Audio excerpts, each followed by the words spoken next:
Welcome to the True Detective Podcast, where the Lorehounds, your guides to the weirdness of the long night. I'm David.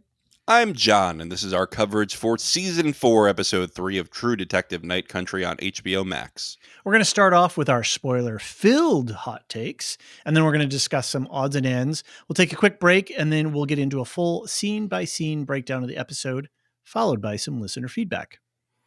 We have press screeners for this show, so we're going to be posting these podcasts right after the episode is aired, every Sunday night at 10 p.m. Eastern. But we do want to enjoy the mystery of the show along with everybody else, so we're only recording one episode ahead, usually on the Wednesday prior to the episode.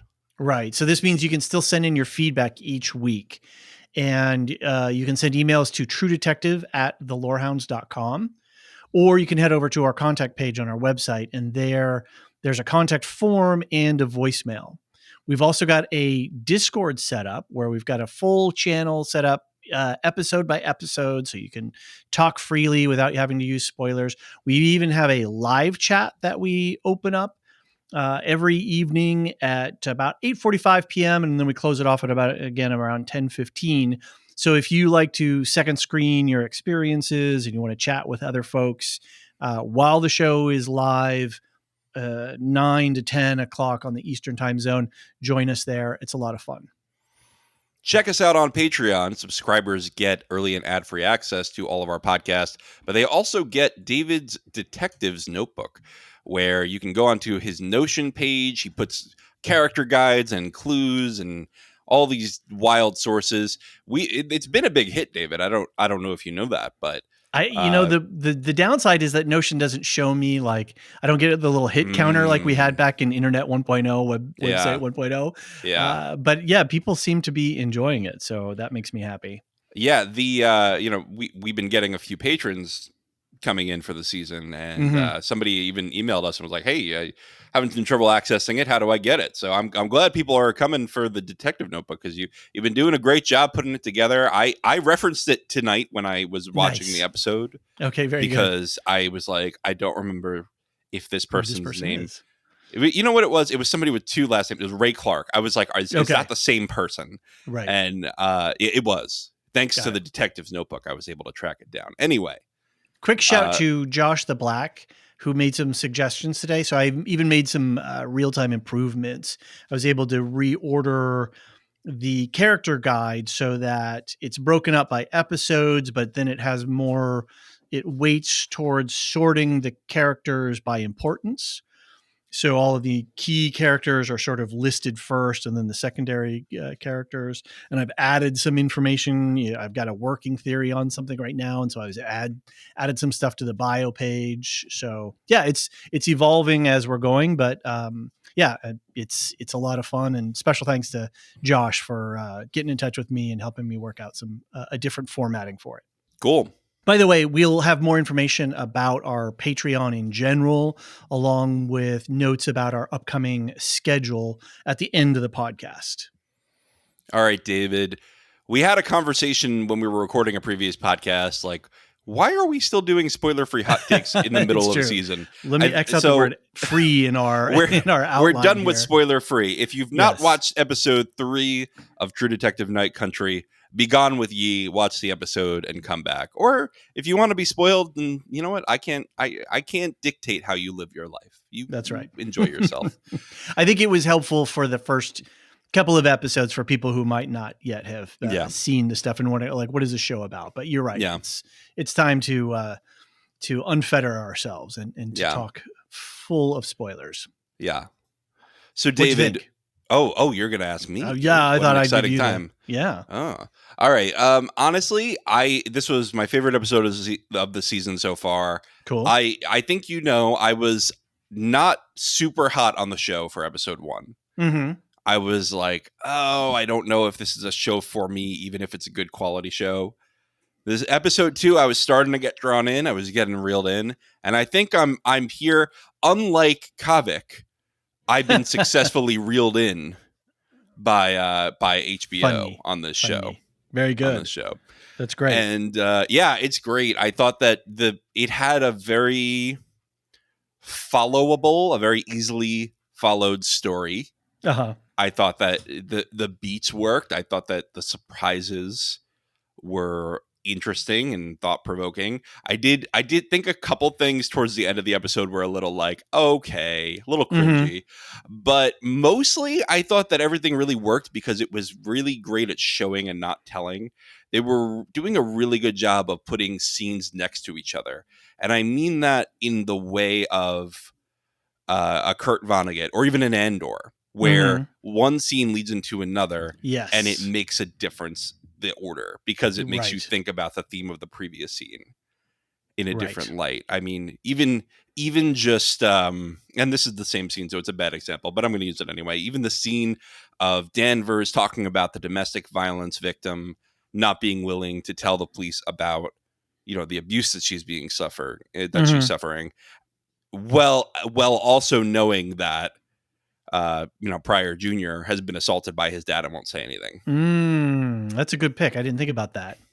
That's a Or nice maybe she doesn't connection. know that it's Hank doing it, but She she at has least knows. strongly suspects. It's very Yeah. funny for Yeah. Peter, an ace skating instructor and whatever his past is, to quote unquote fall on the ice. Right. Right. Right. Right. I think she's wise to it. Yeah. She at least knows he didn't fall. She Yeah. knows something's up with the story.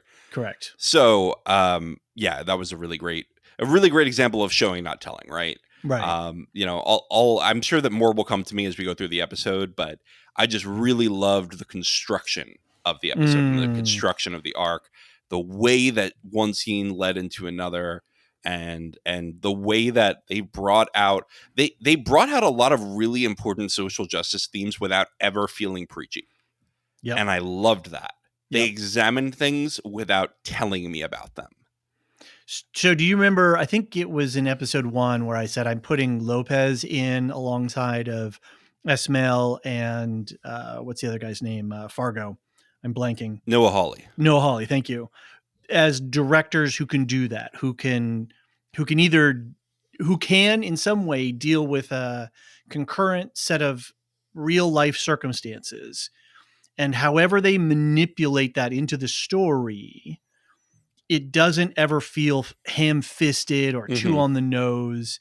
And whether they deal with it directly or obliquely, turning it upside down or weaving it in, however they weave it in, it is really, really nicely done so that you get the impact of the issue and the questions that you need to be asking yourself.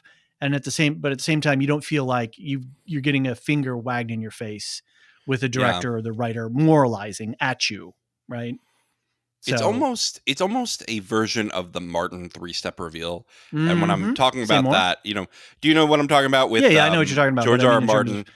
If how you're do in the you? audience and if you're not into the nerdy stuff like we usually cover, and you're here for True Detective, the cool kids show, then the Martin 3-step reveal is from Game of Thrones. He talks about his sort of technique for seeding mystery. I think he says like he's gonna reveal something 3 times. The first time you will get it if you reread like a mad person and really like go for the conspiracy theories and put things together, put clues together.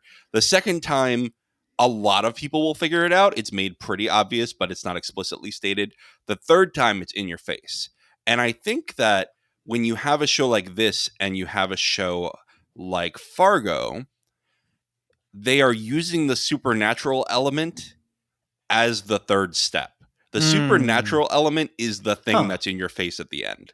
Interesting. So I don't want to spoil Fargo season 5 for people because it was amazing. We did a one shot on it if you want to hear our thoughts on it. But that last scene, I think that was the third step reveal on the themes of the season.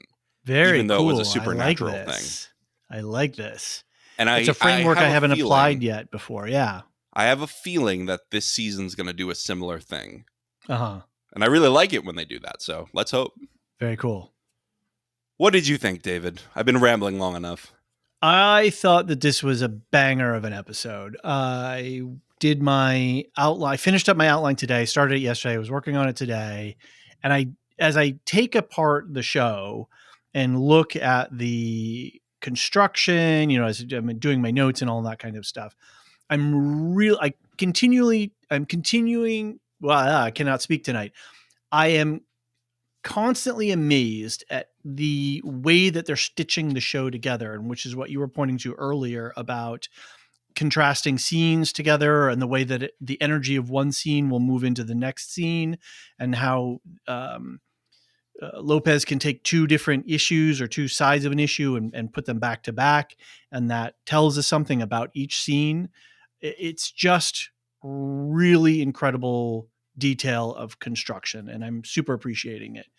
I think this season so far is True Detective AF. This is got all of the key hallmarks of what a True Detective show should be, with the guardians, these police who keep the badman at the door, who keeps the other badmen from coming in, the weird cosmic horror stuff, the just everything about it, the environmental scenes that we see around Ennis. It's really firing on all cylinders. I think Lopez has taken the property, which got a little confused, and I don't think that Pizzolatto, who did the first three seasons, I'm sorry, I think the whole cosmic horror angle, it never seems to be what he might have been drifting towards. And so, but that's what everybody really wants. So I think Lopez has really picked up that ball and moved it forward. So she's really brought something fresh to the property. So I think that's all great. I think the clue to reveal ratio is really high. So we're getting nice payoffs at a nice pace. It's not too much. We've got a little tension, but then she, gives us the answers to certain things at a reasonable rate. So that I feels wanna really good. I want to chime in on that. That was something Yeah. else that I sort of wanted to bring up in my overall review that Mm-hmm. I forgot to bring up, which is I really like the way that this show is layering clues. And what Mm-hmm. I mean by that is when you have the first shock, which is, oh, one of them's alive in there. That's actually Right. burying the bigger twist, which is there's only 6 of them, right? Which is Mm-hmm. there's Mm-hmm. one person missing, which is only burying the other twist that No, they there were that 7 no, because, I'm saying there's 6 of them in there and there's one of them out, right? well, yeah, Lund comes out. So that's 6. So Clark and Lund are not in there. So Right, right, Clark is right, missing. right. Yeah. Well, anyway, that's my Yes. point. Is I Yeah. really like how they're layering. They're sort of obfuscating. That's a good word. They're obfuscating clues with other clues, and Right. that's really cool Nice. to me. Well, I think that goes into something else that I was going to bring up later, but I'll bring it up now, which is there's more parts to this puzzle than we can see, and some things may not be causal to other things. So yeah, the mind, there might be stuff going on at the mind, but it doesn't have to be a grand unified theory between the mind and Salal and the Arctic mysteries, the mysteries of the Arctic and stuff. Mm-hmm. There could, and they're all going to fit together at some point, but one thing doesn't necessarily have to do with the other in the sense of, oh, well, the sludge from the Silver Sky mine did this to that, and then it caused this thing to happen. I Mm-hmm. think these things can be happening in parallel and not necessarily intertwined. Does that make sense? Yeah, And so you can I think that's hide right. clues and hide motivations in that way, but then yet have a really satisfying reveal when that stuff comes clear. Cool. I like that. I like that a Okay. lot. So a couple more thoughts. The production, as I was saying, the production is so good this season. The music and the sound effects going from the diegetic to the contextual or the non-diegetic music, it's just bleeding in and out. And I've got a couple of scenes that I'll mention later on. The camera work has been really great. There was a scene where Danvers and Peter Pryor are walking down the hallway, moving some evidence from the evidence locker room to another equipment room. And the way that the camera moves and the way that Jodie Foster moves relative to the camera. So the camera's following Pryor, and so we only see his back. And then she Mm-hmm. turns around to say something to Pryor, and then the camera shifts over so that we see her face looking over Peter's back, and then they do that again, but on the opposite side.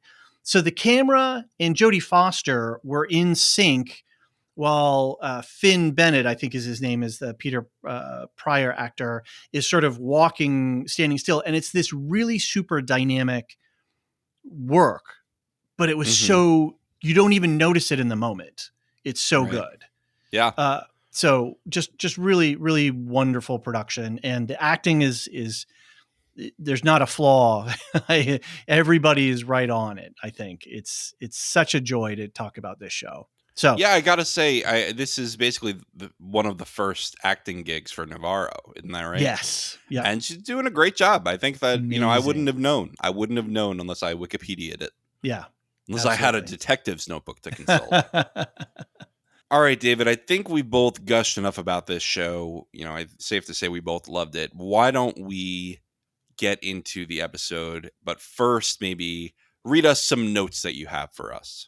Yeah, I thought there's a few things regarding some theories that are being kicked around, but also some more meta issues that I wanted to touch on really quick. First off was just a reminder that I will be listening to other podcasts and other sources, and I'll be bringing those in as they're relevant and do my best to reference them specifically to a person or a podcast when I've got a definite source that I can give. Another thing I want to mention was the use of the phrase to refer to indigenous communities in the Arctic. And there's some different words. Obviously, Eskimo is an older term that isn't really used much anymore, even though it's still recognized in other communities, maybe outside of North America.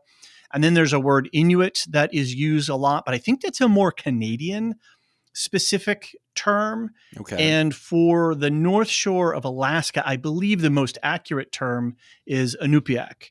And I believe that is the plural. So I think we're going to try to use Inupiaq as much as possible when talking about indigenous communities in that area. So if that's a little bit off, then write in and let us know if there's a better way to phrase that. But I thought that was kind of important because I was getting confused. I wasn't sure what the appropriate terminology was. So I did a little bit of reading today, and this is sort of what I came up with. Well, good to keep ourselves in the know on what people prefer to be called. Exactly. A couple of notes about ghosts in polar bears. First off, mechanics of the ghost. Just want to remind people because I think it plays a lot into this episode. And that was the 3 different kinds of ghosts. So the ones that miss you, the ones that need to tell you something, and then the ones that want to take you with them. And I think we see those at play at various points in this episode. So yeah, I think you're right. Yeah, and we want to keep that in mind as we as the spirit world and the mundane world are communicating with each other in this episode. And further on that, I picked this up on the Reddits. There was a Reddit user, Elgonzo91, I believe I'm pronouncing that right, who made a post, and I let them know that I was going to use this. And hopefully they will listen. I'll send the link when we publish this. But they cited something. I'm not sure where they cited this from, but they said, among the Inuit, Yupik, and the other indigenous communities, polar bears are central figures in storytelling, folklore, and ceremonies. They are often depicted as spirit animals or totems, representing qualities such as resilience, hunting, powers, and connection with the natural world. Polar bears are also seen as protectors and guides, guiding hunters on successful expeditions and offering spiritual support during challenging times. And we have seen bear iconography all over not in this episode, but in the last 2 episodes. There's pictures on walls, there's little stuffies, there's earrings. It was just everywhere. Right. So yeah, that's an interesting idea that maybe the polar bear is not a menacing figure, but is maybe a beneficial spirit of some kind. And something to not be necessarily afraid of, something to keep our eyes on. I'm into that. I think the polar bear is clearly prominent in the show, and hugely. It's going to have something to do with the ending. So there was some more Reddit detective work. Apparently, the spiral design in season 4 Night Country is an opposite spiral to the Louisiana season 1 spiral. They spin in opposite directions. Interesting. And I haven't had time yet this week to grab my open up my Photoshop and put the two spirals together to see what we have there. But there's a lot of chatter on the Reddits about the fact that these are opposite spirals. So what does it mean? We don't know. But I think it's significant because that's not an overlooked detail. No, definitely not. Yeah, no, that's a very specific thing that has been done. So flag that one. Cool. I also want to flag this whole unreliable narrator. Remember, our first opening quote was a made up quote from a guy in a fictional story who was kind of insane. And the story from his point of view, introduces the idea of an unreliable narrator.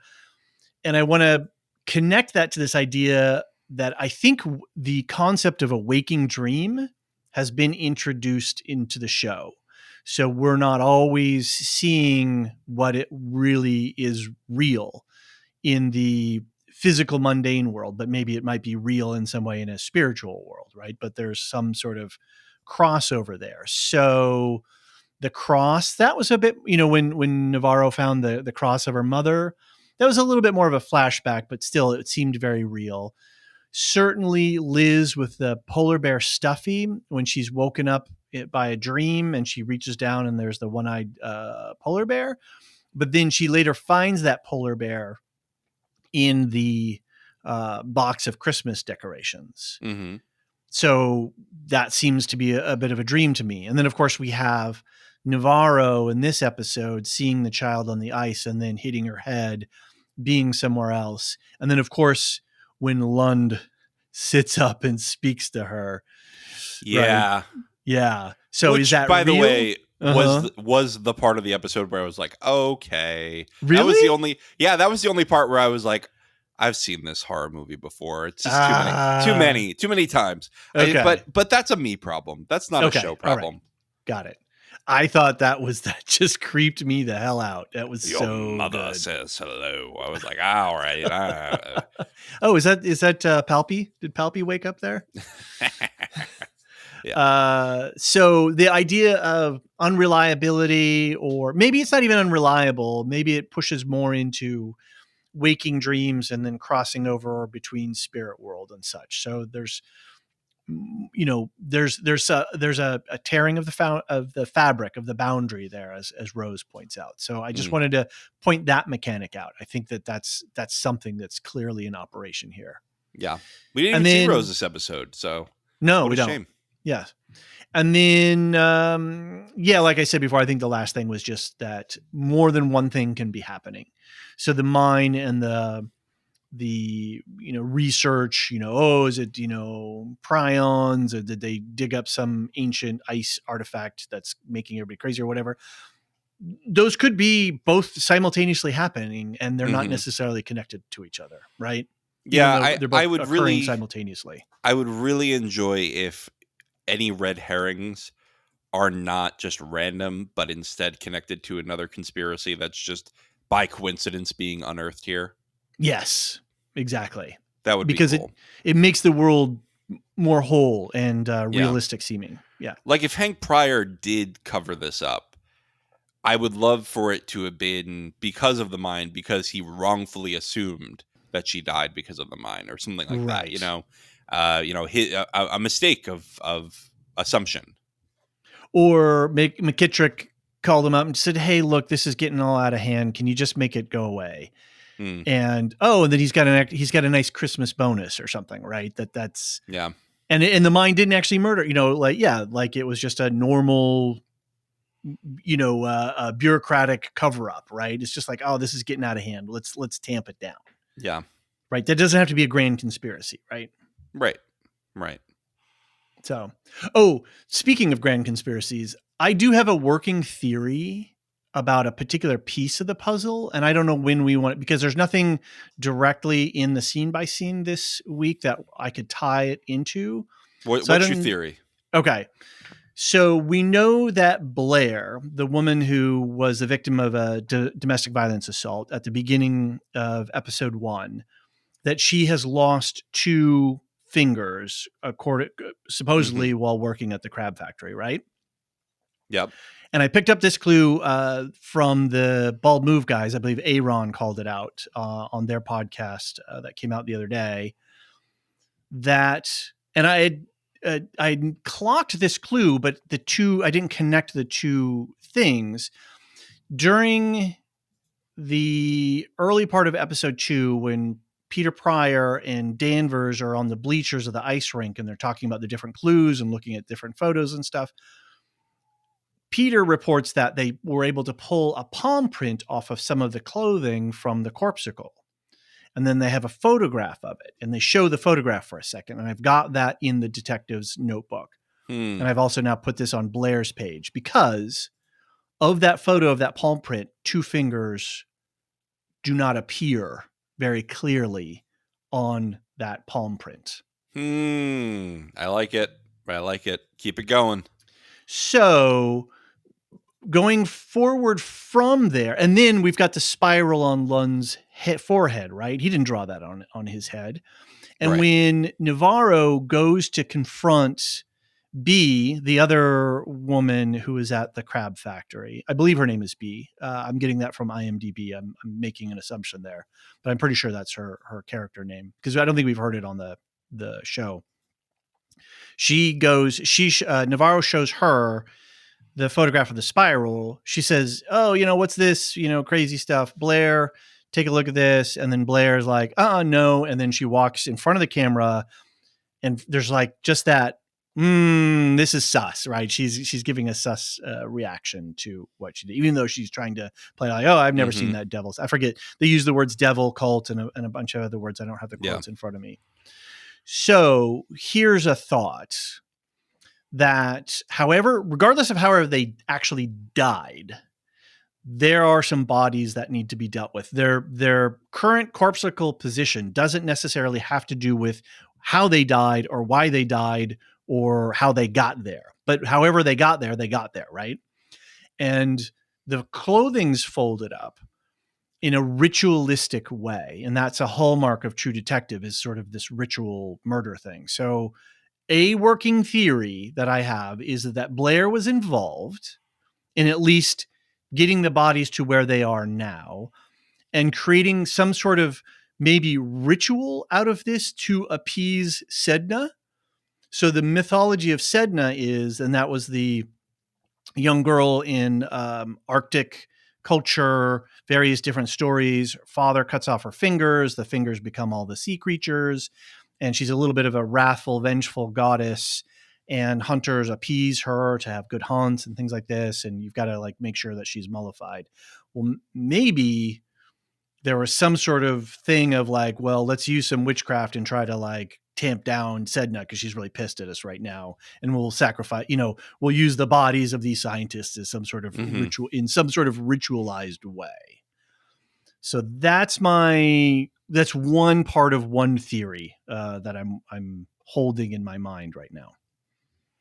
That's pretty cool. And I absolutely buy this whole, she's awake, let's go feed her. So that she goes away a little bit. Right. So she can hibernate for winter. Let's go feed her some scientists.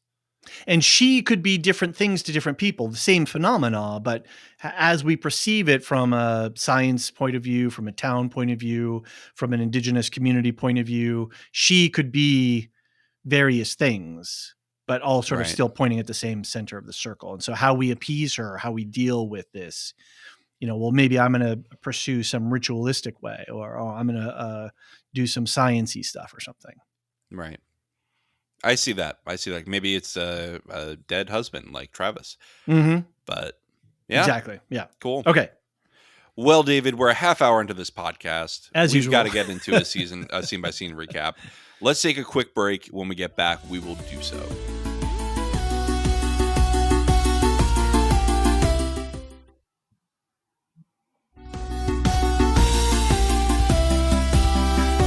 And we're back. So I'm going to be reading the scene-by-scene recap this week because, David, I know you've got a lot to say about all these scenes. So let's give you some breathing room. Let's start off with the cold open, which starts off with a flashback of Navarro driving out to arrest Annie K. Navarro experiences the miracle of childbirth amongst a group of Inupiaq women. What'd you This think? this was a really amazing scene, and it extended both the Annie K character and Navarro's character, again showing us something real and tangible, and we learned so much about them through this interaction, and I just really appreciated how deftly they constructed the scene. Everything from the screams when she's like, AFB, open Mm-hmm. up, as a misdirection, like, oh my God, like what is she going to experience? And it's a childbirth. It's Yeah. not like a gun drawn horrible murder, Yeah. which we get later when we find out what the Wheeler case is. So, what Mm-hmm. you were pointing to again is that she's contrasting scenes really, really Yeah. in an interesting way. Yeah. Yeah. And I just really love what everything it says about Annie K, right? She Mm-hmm. opens the door, she's like, I'm not gonna fight this arrest, but you gotta wait for a minute. There was a lot of interesting stuff kind of being shown and not told here, which was, I understand the consequences of my actions, but I care more about this woman not suffering in childbirth Mm-hmm. than I do about getting a resisting arrest charge. And And the fact that Annie K, I was really worried that Annie K's character was going to be a kind of wayward soul. She was a little bit lost and really didn't know what she was doing. She was doing a little bit of this and a little bit of mm-hmm, that. Nah, she's a midwife. She mm-hmm, knows what she's doing and she cares about her community. And so protest was sort of secondary to that. right, right. But that she's a competent, clear-eyed woman and not some sort of lost misanthropic, young girl who's trying to find herself by identifying with these different things. No, Annie K is like straight up and down. She knows what she is and what she wants to accomplish in this world. And I really appreciated that take on her. And it's another fascinating thing about this scene is that between this and the scene later with the hair person, the Yes. hairstylist, all these businesses are at home, right? Mm-hmm. These are Yeah. home businesses. And it does seem like Annie K's is not totally above board. I don't think the health inspector is coming to this home birthing center, Well, which is why she says yes. to Navarro, like, what, you gonna arrest me for that too? Fine, just Yeah. give me a minute. We're the last clinic in the region. Right. You want to, what? You want what? Which is a huge issue, right? Huge. For indigenous populations and for rural populations generally, is Yeah. these hospitals closing because they're unable to support themselves in these communities. Or the And it's current a speed huge of problem. laws being passed are restricting doctors providing care. So the Yeah, doctors are yeah. like, I can't do this because Right. I'll go to prison for 50 years or whatever. Right. Yeah, it's scary out there, and I think it's really fascinating the way that they're showing this, and I've been in more rural parts of the continental US. I've never been to Alaska, but I've seen places where, a lot of things are run out of, not, if not homes, they're like multiple businesses in one, right? Like it's the gas Sure. station restaurant and things like Sure. that. The tailor is also the butcher and whatever. All these combined things, because there's just not enough people to support Right. fully fledged businesses out there, Yep. which is a hard way to live. Sure. And they even make the point in this episode, half of these people rely on the mines for work. Yeah. What are we going to do without them? And that's a tough question, right? That's a question that people don't want to ask. Right. The setup for the scene too of Navarro, we learn a little bit more about Navarro specifically later, and Lopez on the official podcast, and then Callie Reese was also on the episode 2 podcast with Jodie Foster, and so some really great insights about their characters respectively. But it sounds like Navarro is half Dominican and half Inupiat, and then we learn later that her mother took her to Boston. Yep. She moved to Boston, met her father, who was now Navarro's father there, and then at some point came back. So Navarro is dislocated from her ancestral culture. Her mother never told her or gave her an Inupiaq name. So she's a stranger. She's both sister and stranger to these women at the birthing center, which really gives us a sense for the disconnect that Navarro feels from being here. I'm both a protector, but a stranger with these people. And the way that they constructed that just so beautifully encapsulates that struggle that Navarro is going through. And then when the woman takes Navarro's hand, the emotional reaction on Kelly's face of this acceptance and welcoming was just sublime. It was so on point.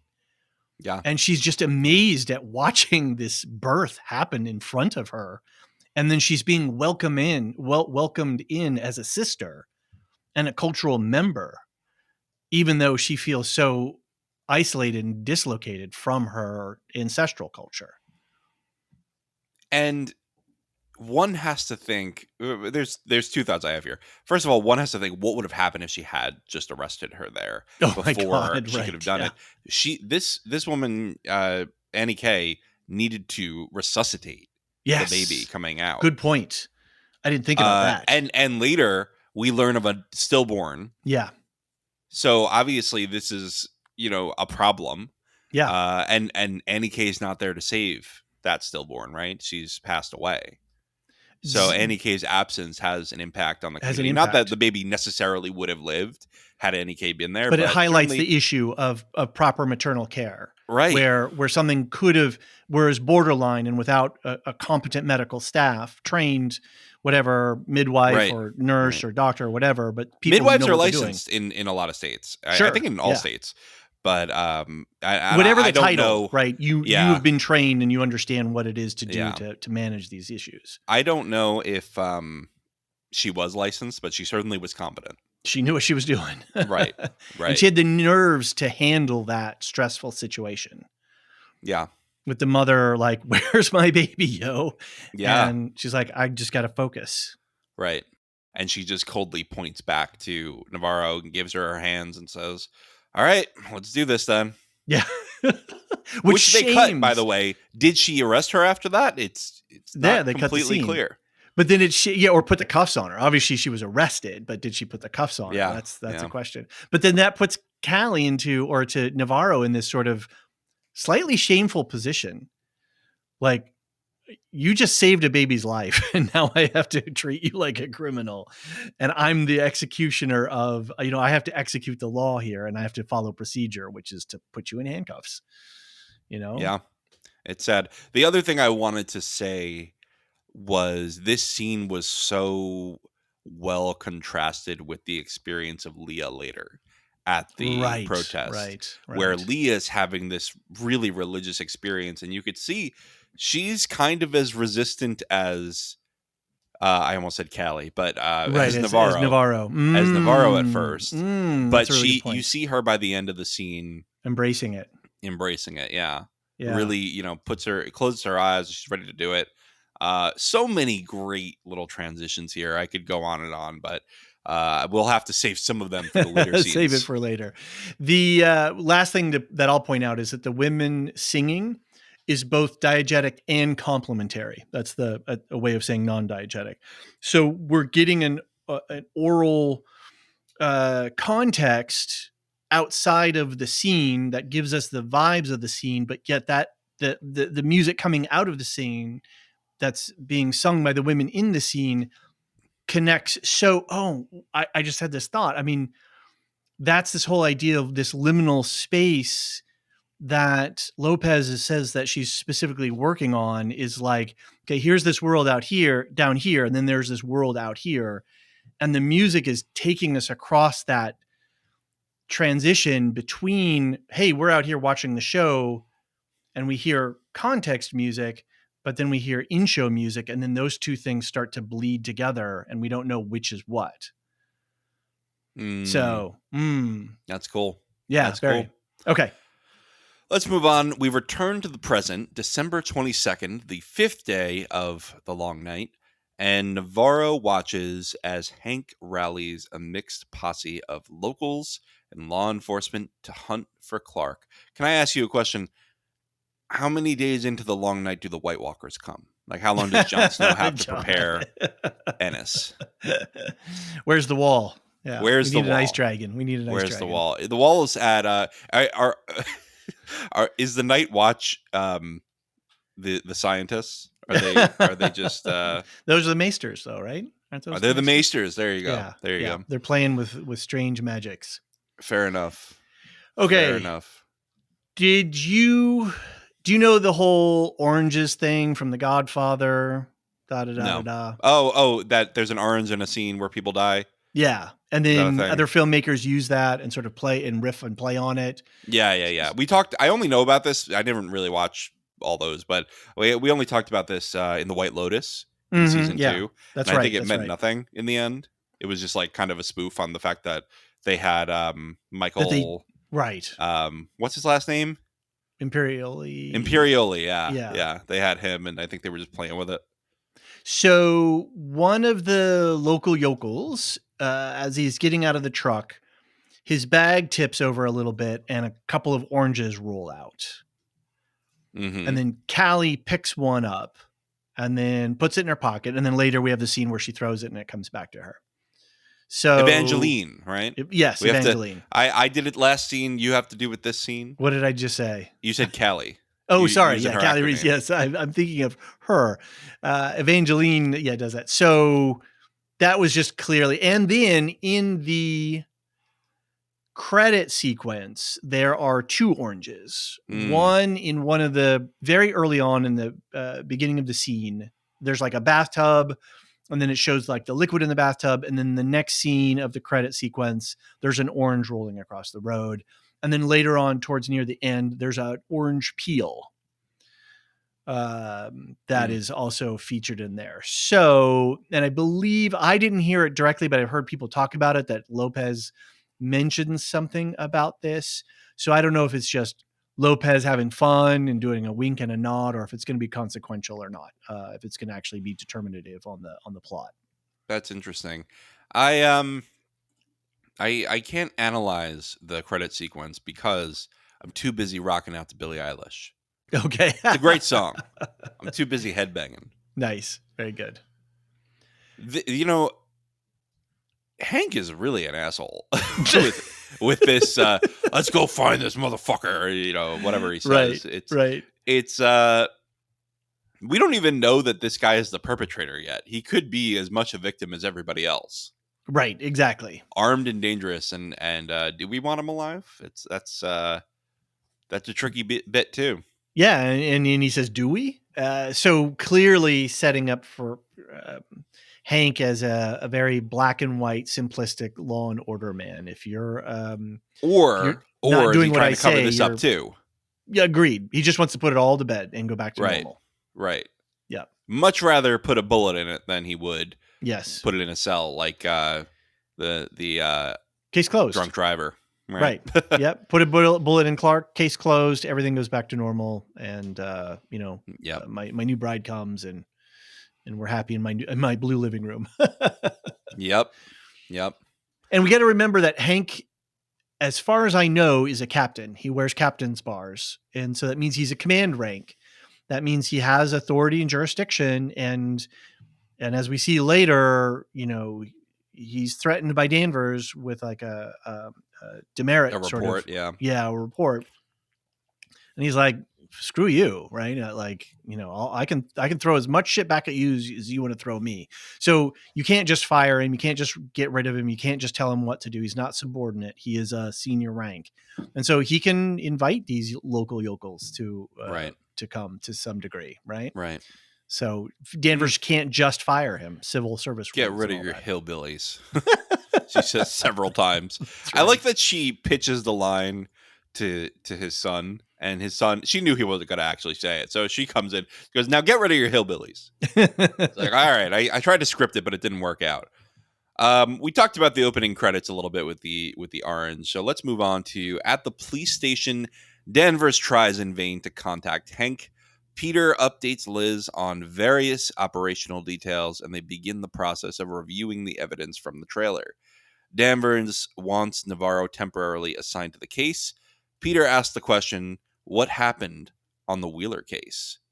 And we get a flashback, which was bizarre. What did you think? well, the thing that really stuck with me was the whistling.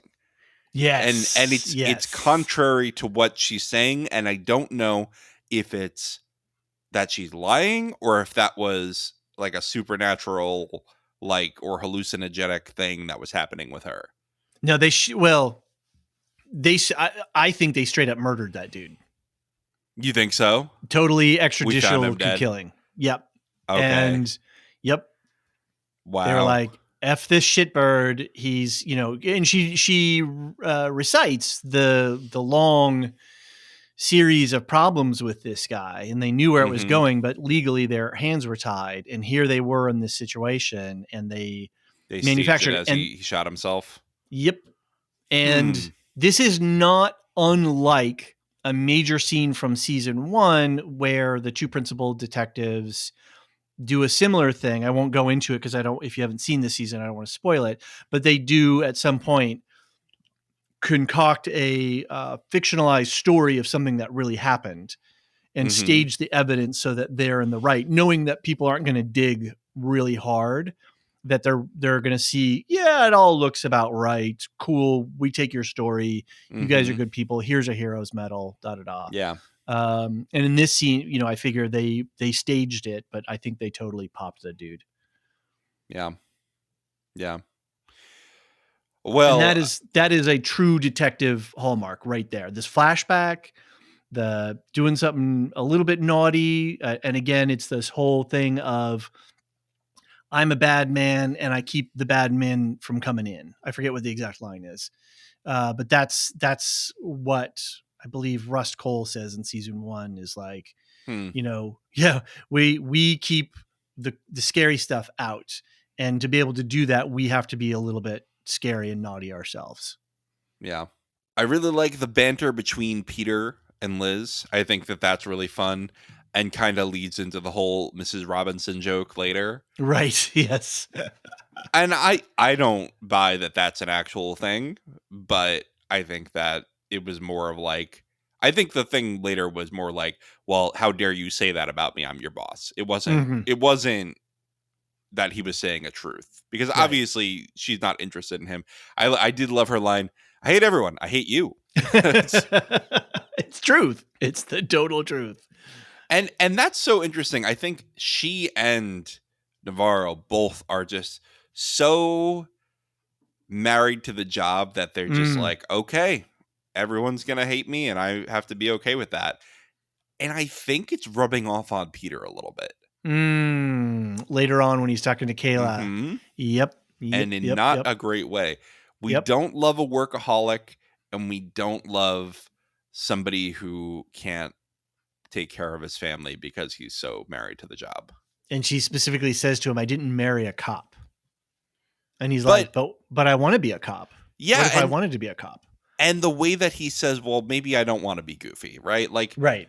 Like can I not better myself? Mm-hmm. Can I not change? And there's I'm goofy. I make jokes quite a lot, even if I do serious work. I made a joke with my daughter. She asked me once about, I made some silly dad joke. And I said, well, the moment that our children are born, we become silly. We become, there's a Sure. silly No, dadness I've that always been comes out of silly. us. I've always been Okay. silly. Do you know what somebody said to me that I worked with at I do not know a what somebody service said. industry sometime? They said, "You say ridiculous things all the time, and then you say something very serious and intelligent all of a Profound. sudden, and I don't know what to do with that." And I was like, that's the whole podcast. That's like That is the podcast. that's the podcast."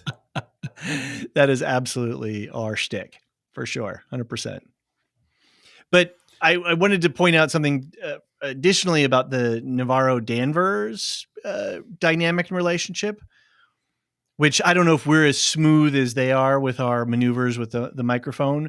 But when they were Hmm. moving into that house, into Wheeler's house, their tactical, unspoken communication was so smooth. They were so in sync with each other.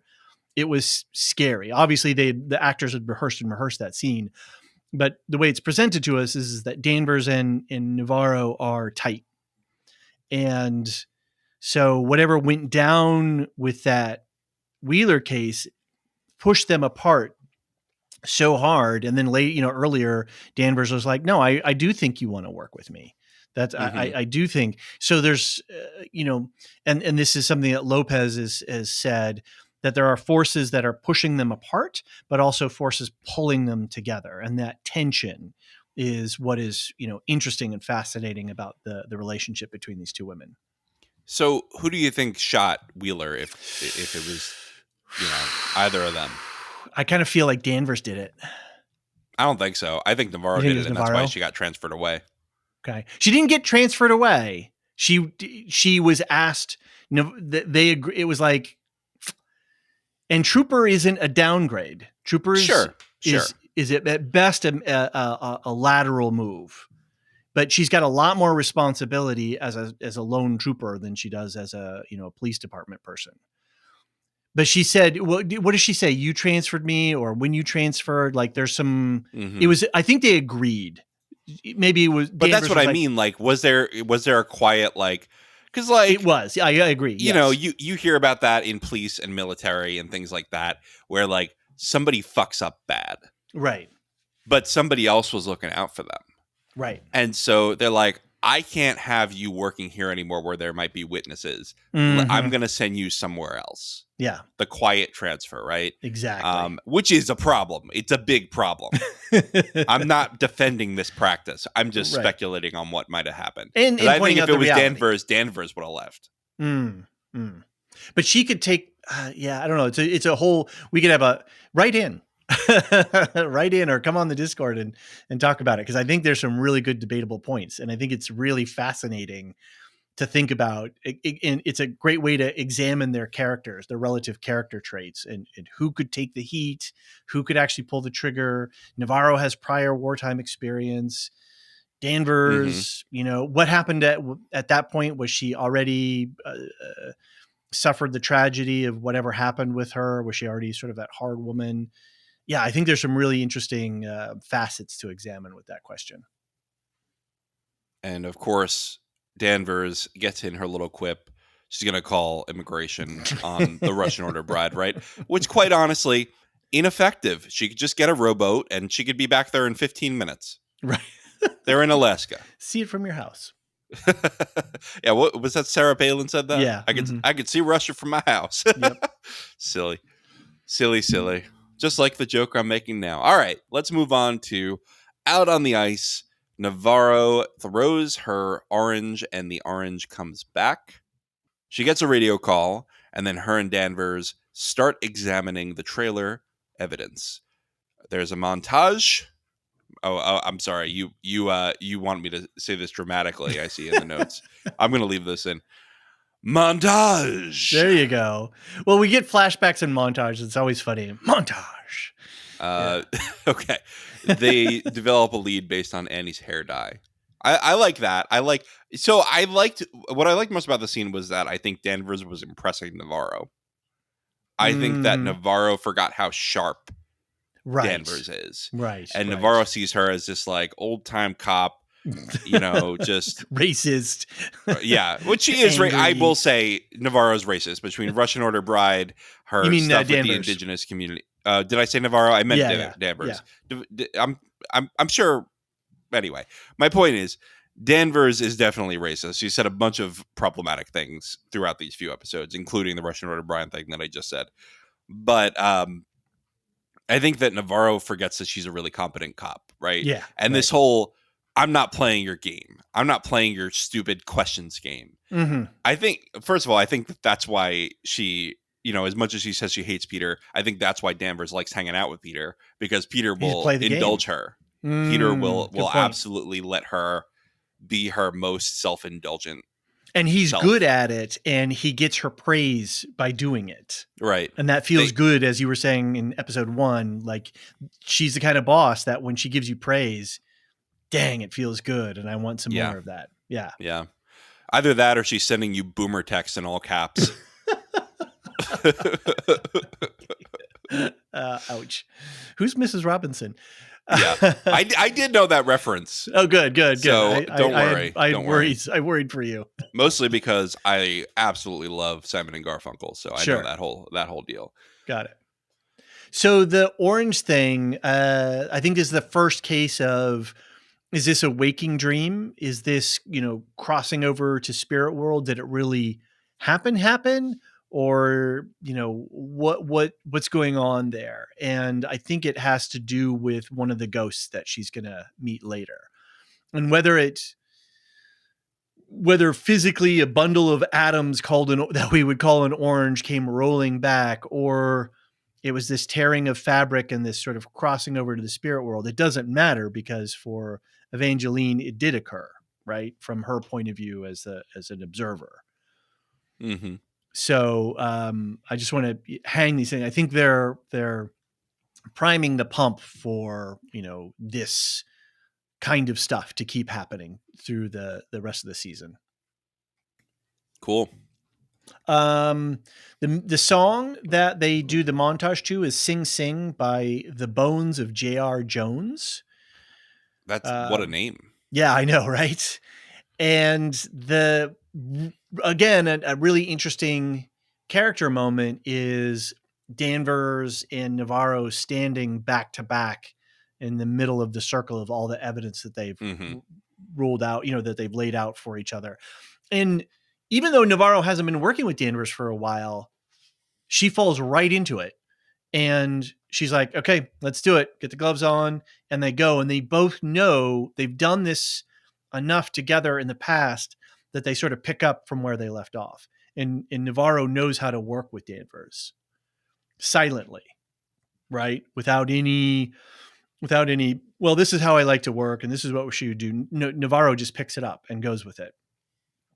And Lopez has talked about this. I don't know. Well, you haven't seen The Wire. No. If I recall. Well, I've seen like the first few episodes. That's about it. Okay. Did you see the fuck episode where they were doing that's what it's called. Or not the episode. It's a scene in an episode early on where the two detectives are examining a crime scene. I don't remember. And the only thing that either of them say is fuck.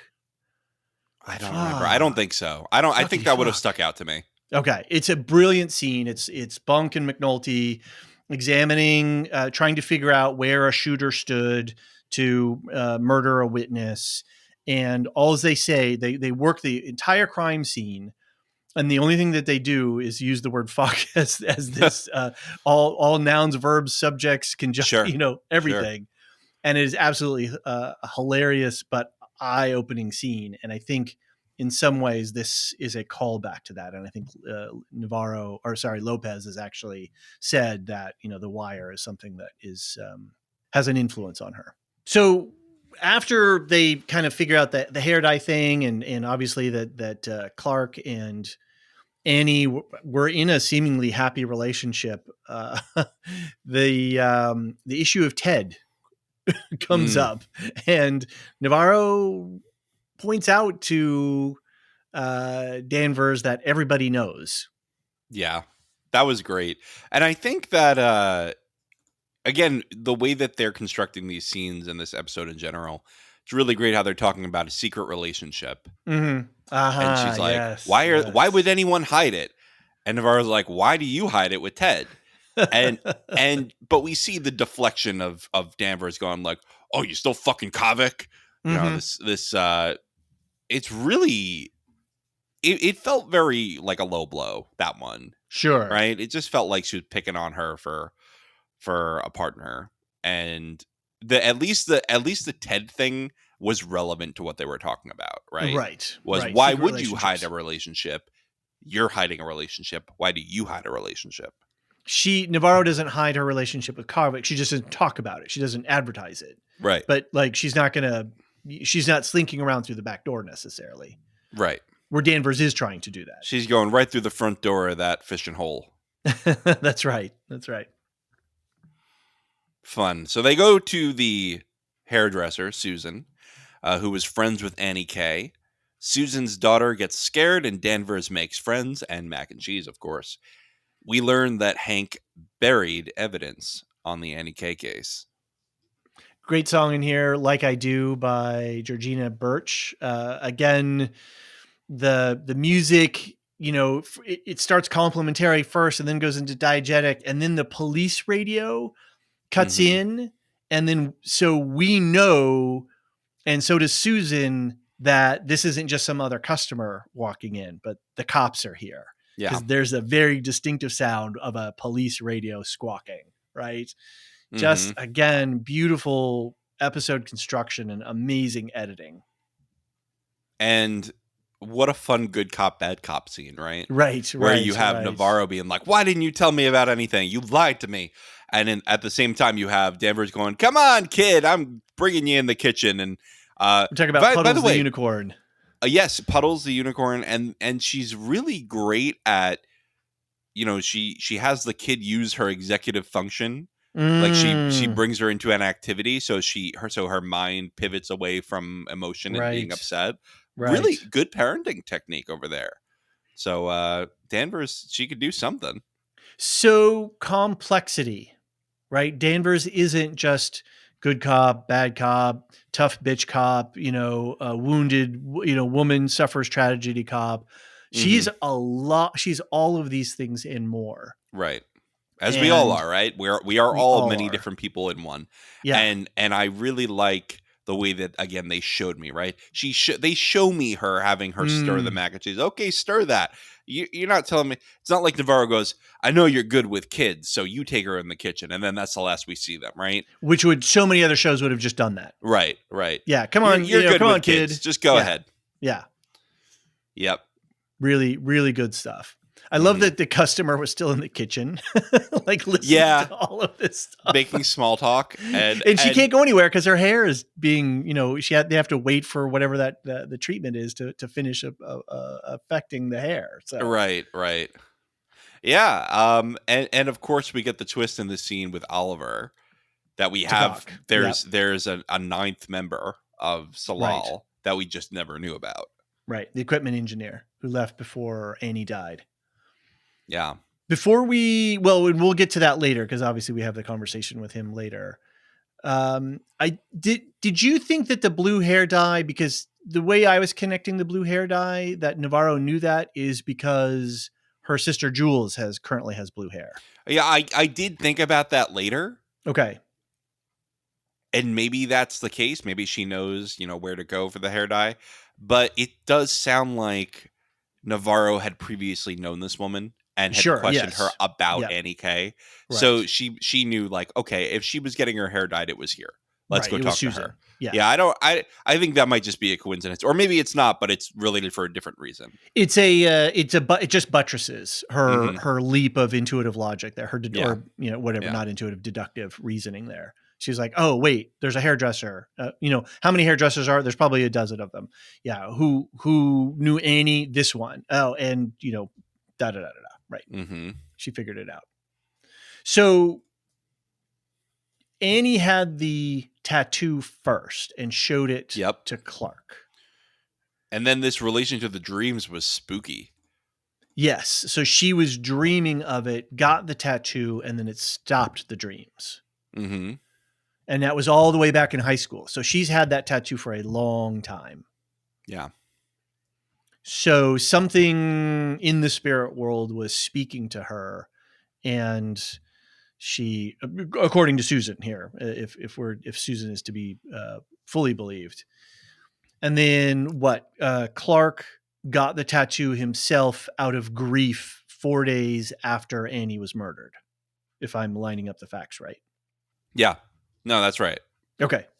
4 days after she died, they said. And I'm guessing that the reason Annie wanted to keep the relationship a secret was the fact that, as somebody who's an activist and is speaking out for her community, maybe dating an Irish guy who's a scientist at the weird science place, and who's digging up stuff. Yeah, maybe that's not the best look. I don't know. I could She's see like, it's that. not a mine, it's just a drill. Yeah, and it's getting a little. And they call it a mine. That's the only headcanon I could think. It was like, I shouldn't be seen dating this guy. I think that's fair. I wonder why Oliver and Susan kept it secret, though, then. Yeah. Why is everyone's relationship with Salal secret? Yeah, exactly. There's something else there. I don't believe Susan all the way. Ask the question, John. Why are you lying, Susan? Why are you lying, and what are you hiding? All right, so Danvers and Navarro head out to find Oliver. As they talk, Navarro suspects that Hank took Navarro off the case to protect the mine. Danvers offers alternative questions and then gets a Tinder message. Danvers fucks, Navarro prays. Why did you make me say that sentence? You wrote this. I wrote That's that. not Sorry. that's not what I wanted to say tonight. I didn't know how else to figure that out. It was like, so anyway, Danvers makes apologies. Christopher Eccleston make stupid grins, and Navarro, I don't believe her when she says she prays. I think she said that because her sister does that. She says she listens, right? Mm-hmm. It's not like, dear God, please make me have a nice life. Amen. But they made a point. Didn't they make a point? Somebody said, well, she's praying because she's Oh, scared that sure. something's coming. They made a point to say that. And I wonder if Navarro was So basically just, saying that. no, I think there's more to it. I think when we look back at Navarro's mother and the cross and the stuff, so that was part of her life. And then I think the key scene here is when Navarro is talking to Ryan, Annie's brother, in episode 1, he asks her, "Do you believe in God?" And she says, "Yes." And we get the flashback of her deployed somewhere, and another soldier who has half their head blown off says to her, "Listen." And then that's what she says here is listen. And then we get a listen later on, right? There's another point where a listen comes up in the thing. So I think this is genuine, but I don't think it's praying in the sense of, we think of pray, dear Lord, thank you for this food. Amen. Right. It's not like that. Mm-hmm. It's more of the spiritual listening. That's the way Fair enough. that's the way I'm interpreting it. Fair enough. Yeah. So this whole thing with the questions, it keeps coming up. This Mm-hmm. whole stop with the questions thing. I'm not playing the game, but the questions help Navarro clarify her thoughts in this moment. Like, Totally. why is this all connected? And I think Navarro's, and this is another reason why I think she's the one who pulled the trigger on the Okay. other case. If one of them did, and I like your theory, so I'm going with it. But I that's why I think it's Navarro, because I think Navarro, her flaw is that she jumps to conclusions. She leads very much with an emotional response to a lot of things. We see that later when she goes after Hank Pryor right away. She comes right in on the ice and goes right for him. And emotion is a tool. Mm-hmm. Emotion is important.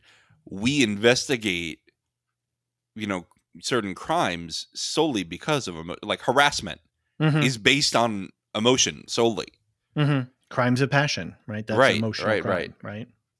And so sure, like there's a place for emotion. I think that the problem is when you let it rule you completely. And I think that Navarro gets into that point. Which is really interesting because for as analytical and good detective as Danvers is, she's also emotional. The way she reacts to Stacey Chalmers, the way that she reacts to Leah, there's a lot of emotionality The right way she under. reacts to Hank Pryor. Yes. Woo. So they're both emotional, and both they both have keen intellectual minds, but they're different people. They're built a little bit differently. Where Navarro is big and physically imposing, and did military service and all this kind of stuff. Danvers is a bit more diminutive, and she really uses her outsized ego to keep everyone in check. Right? That's not uncommon for women who are in leadership positions in places where the menfolk don't feel like that's a cool thing. So you've got to kind of push and dominate a little bit more. Hmm. So it's again, as you're pointing out, the two characters, the way that they're contrasting with each other is really good. Mm-hmm. Choompa Loompa Doopa-dee-doo. The humor. There's so much humor through this whole episode. And if we didn't have these little moments, Mrs. Robinson, Chupalupa, it would be really dry pie. It would be very hard to suffer That was pretty through good. these episodes. That was pretty sick. It's like, are you trying to say chupacabra? It's just, it's not great. It's not great. Oh, and then the other line is, I don't fuck where I eat. Oh my God, what a line. Right. I mean, fair. I get it. But fair. I get it. Do what you want, Liz Danvers. Do what you want. Did you notice the partial sunup?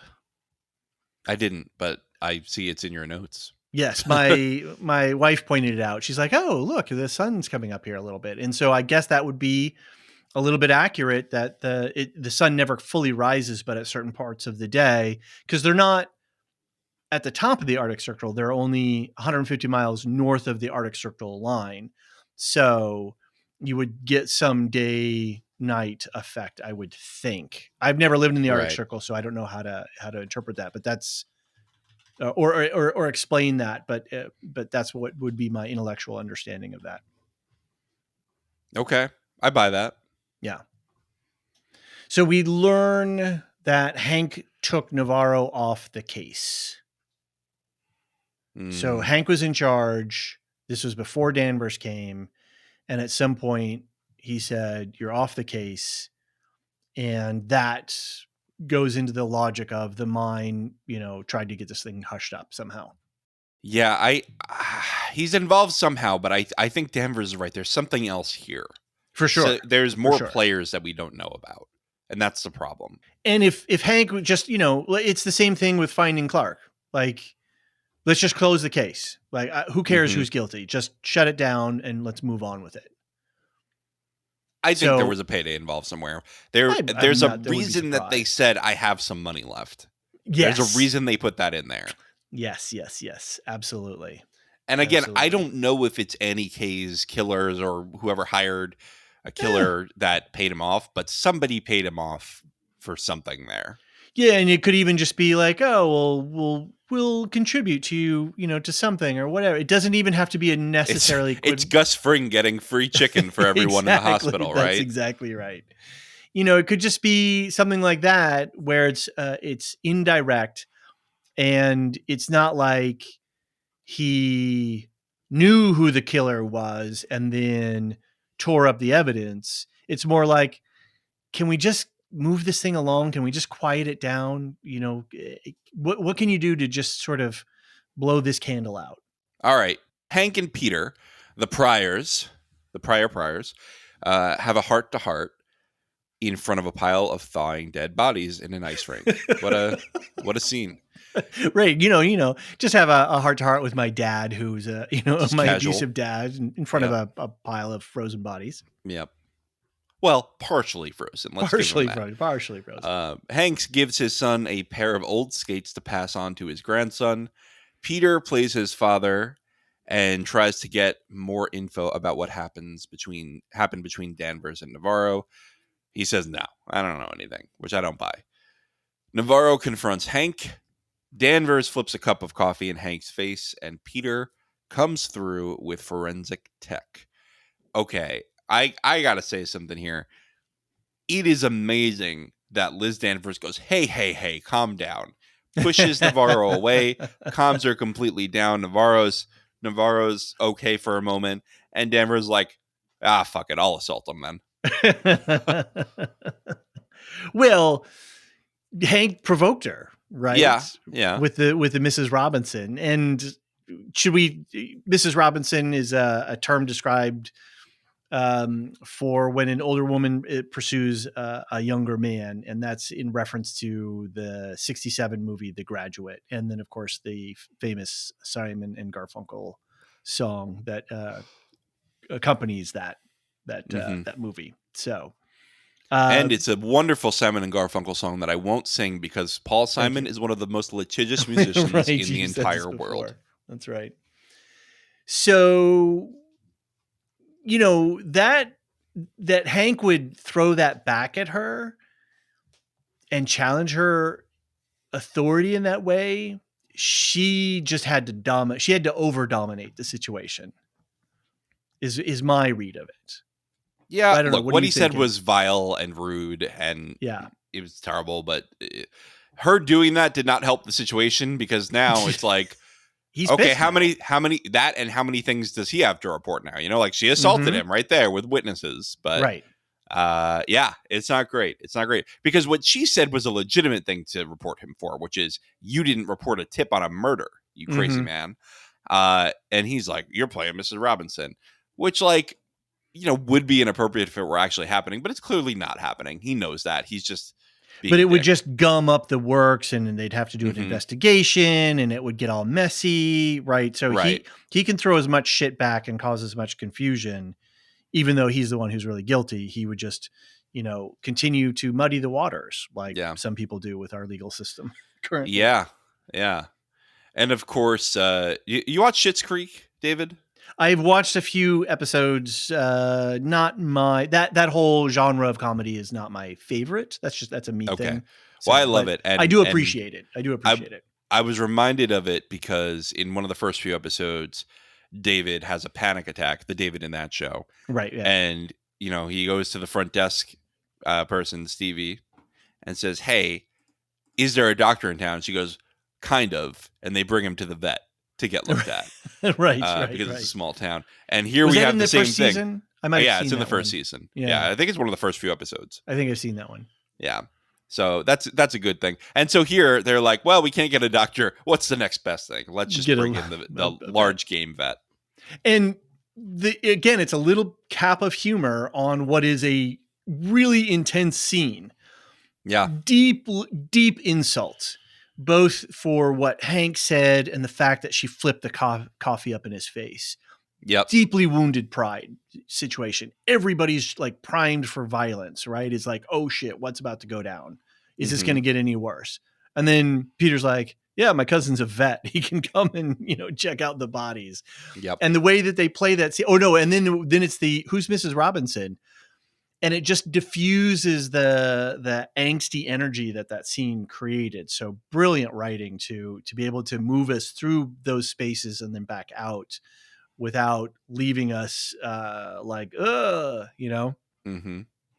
All right, let's move on to the next scene. We're already running long, David. You said to me we could do this in 90 minutes, and it's already an hour 20. We're like halfway through the episode, maybe. All right. All right, let's keep going.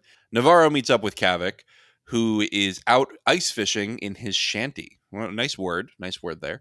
That's Navarro, the appropriate. That's what the internet told me the word is. Okay. It's an ice shanty. Navarro asks him to find Tagak. Sorry, the engineer.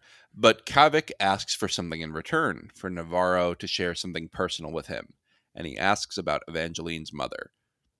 This I really love that she jumps to how much money do you want, because she's used to dealing in like serious shit, but the one thing that she won't give him until she thinks it over is something personal, something meaningful. Mm-hmm.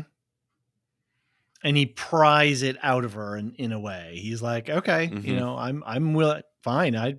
You want to leave? Storm out. Good to see you, Evangeline. Don't let the door hit you in the ass on the way out. And then she comes back, and it's such a great insight into their relationship, into the fact that he sees something in her and wants to connect to that, but yet she's just got that big shield armor guardian, I'm a cop, I'm a lone trooper kind of energy. And I don't share personal details, only with Jules. And even with Jules, I'm her protector, right? I'm trying to take care of her. I So really for like her that she curses him out, and he goes, "Lovely to see you too, Evangeline." It's so good. So good. Again, a humor, right? Really intense personal stakes, and then a little capper of humor to bleed the energy off. So good. Mm-hmm. So we learned that her mom, we covered this a little bit before, left when she was 15, met her dad in Boston. Dude was not a good dude. And then her mother ends up moving back with the girls, and then ends up, sounds like she came to a violent end as well, which is makes something like Annie's death very personal for Evangeline. Right. An unsolved murder must really hurt. Yeah. It must really hurt her. Another sister, another woman, another Native woman murdered, and Mm-hmm. nobody gives a shit about it. Yep. Yep. Especially now that she knows that it might have been solved had Hank Pryor done his job. Right. Very personal stakes. And then we also know, so this ties into this whole thing too, which later comes up with when they find Tagak.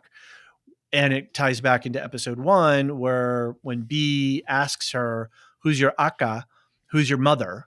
Right. Mm-hmm. It's this whole thing. Everybody keeps asking Navarro, who are you? Right. You know, who are you in our community? You have not given us any of the signifiers or ritual or indicators of where you fit in society here. And she doesn't know. She doesn't have an answer for that.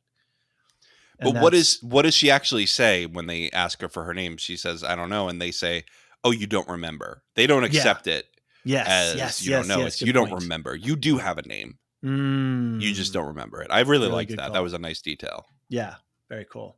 I would say if you're interested more in some of the backstory around this and around Callie Reese herself, listen to episode 2 of the official podcast. There's a nice interview with Callie Reese, who talks a bunch about her own personal past, where she's from, how she introduces herself. It's really insightful as to who this actor is, and somebody who I really hope we're going to see more of in more future work, because she's got chops, man. Yeah, I think she's great. So Leah meets with her girlfriend and they attend a rally to protest the mine. Leah gets made when she accepts a t-shirt from another protester. The crowd hears of another stillborn birth. Again, they're really emphasizing the effect that the absence of Annie K has had on the community. That's a really good point. It's very sad. Yeah. Yeah. The idea of the mine and the connectivity to birth rates in the community. I heard some other people talking about this. I heard Jim on the Bald Move podcast was talking about this as well. And at first I didn't see it really, but now I do with this scene. It's like, oh yeah.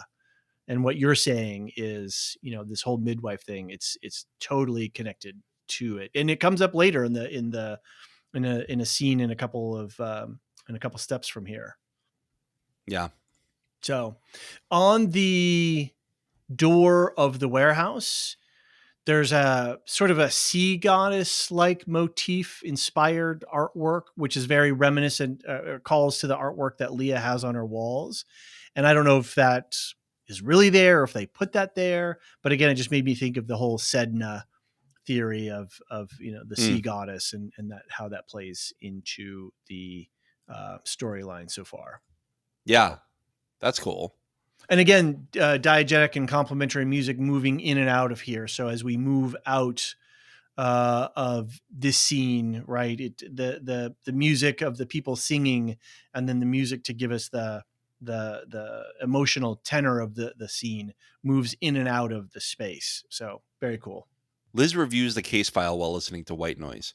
She puts an uncooked turkey back into the fridge and she hears a weird sound, but then is distracted when Leah comes home. They have an argument and Liz forces Leah to wipe the markings off her face, which is awful. But again, I really love the way that they construct the scene where you find out, oh, it's not that she hates this population. She's scared for Leah. She's like, wow, this is the target demographic that gets hurt. Yep. And that's rough. And there's the picture of Annie K with those markings. Mm-hmm. And that's what I mean. Yes, that's what exactly. I mean is that's exactly what's on her mind. Yeah. That's why she's saying, get the marks off, is I don't want you dying like her. Yeah, I don't want you ending up like that. I think there's another photo of Annie K with the black ink stains on her face, part of the protest, what the protesters put on there. So yeah, she's just terrified that Leah, and it's really interesting because her violent reaction, you're like, well, wait a minute. Didn't you have an Inupiaq partner? Didn't you have a son with that guy? How could you be so racist and antagonistic? Mm-hmm. And yet, you were in a relationship and lived in, obviously lived in some sort of community where that was around. So what's with the reaction? And I think it very much has to go with her trauma response, and then also her fears for her stepdaughter, Mm-hmm. and that she's just not able to be a responsible parent and translate those those emotions and impulses into constructive parenting work. Right? Right. She doesn't have those tools.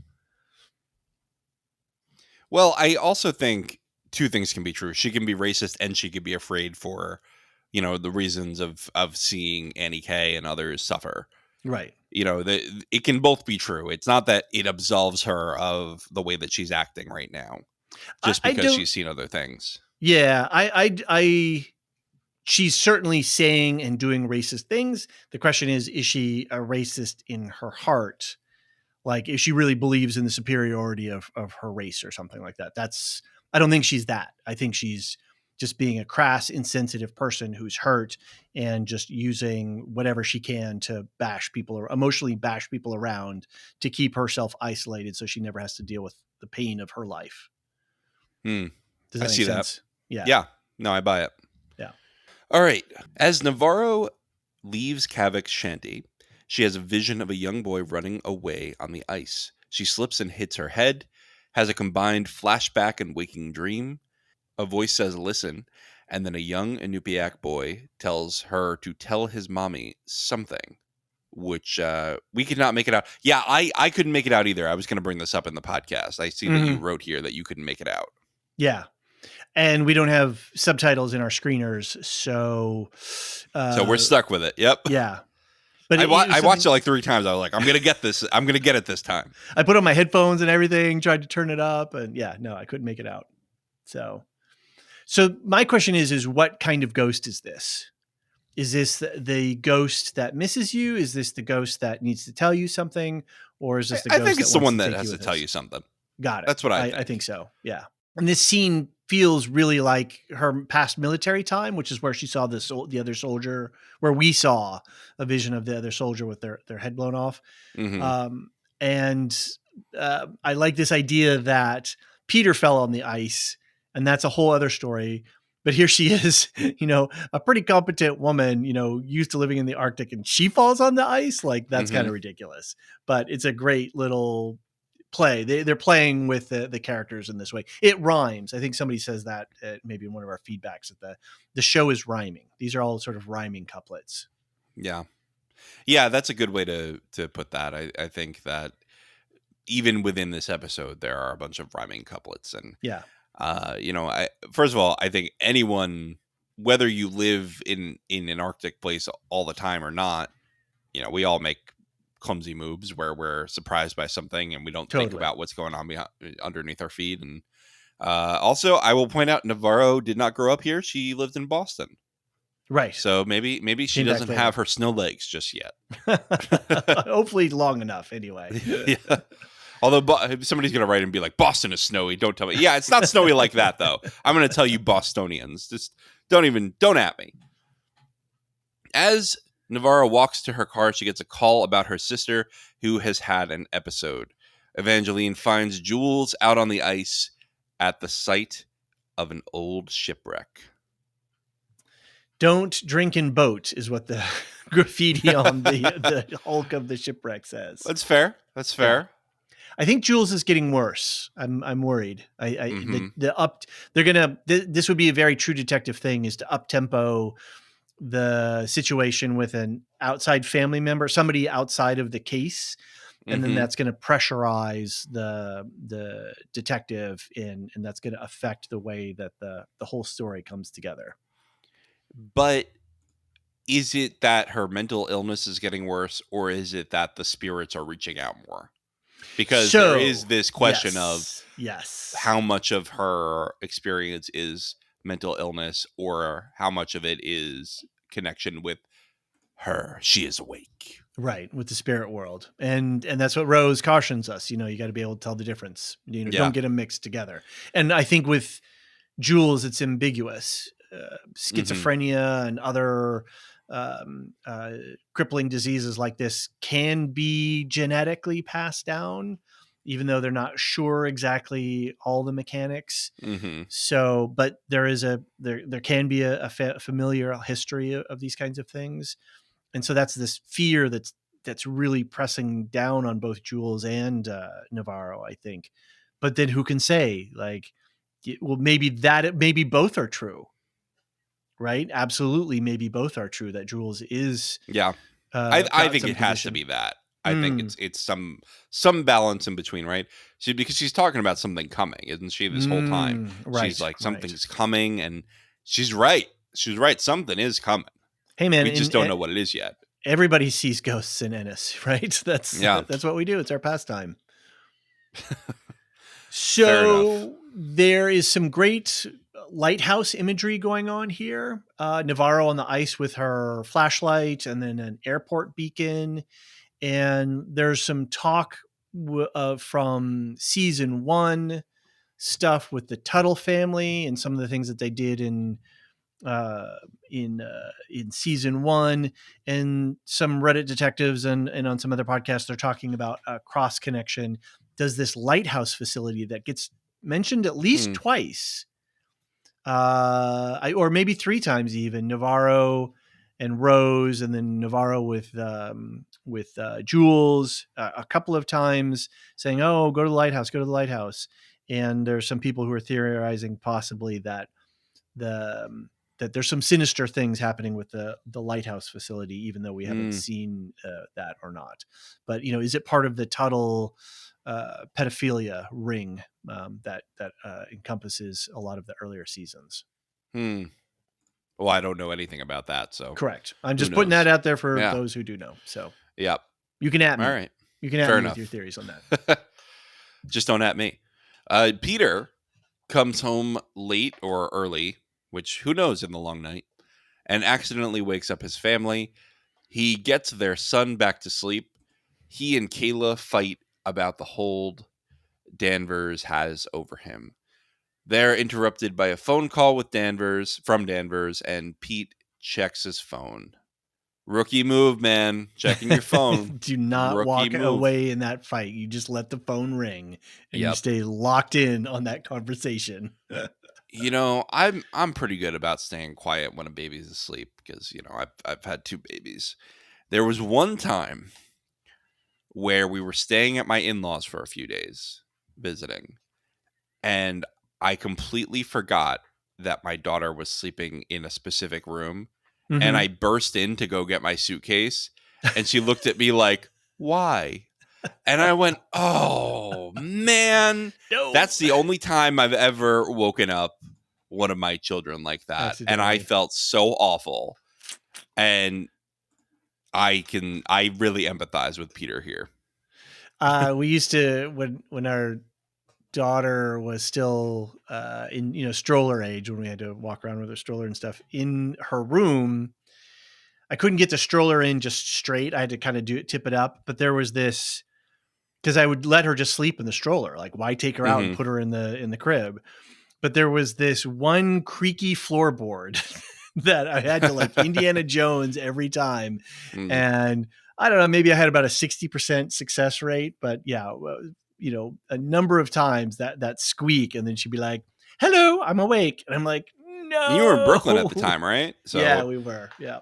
I'm surprised because my daughter, I mean, we lived on a noisy street in Harlem when she was young, and she could sleep through like anything. She still can. Yep. Fire engines, police cars, all of Yeah. that stuff she would sleep through. But if I squeaked on this one floorboard, it like a switch turned her back on. That's funny. That's Yeah. funny. That one trigger.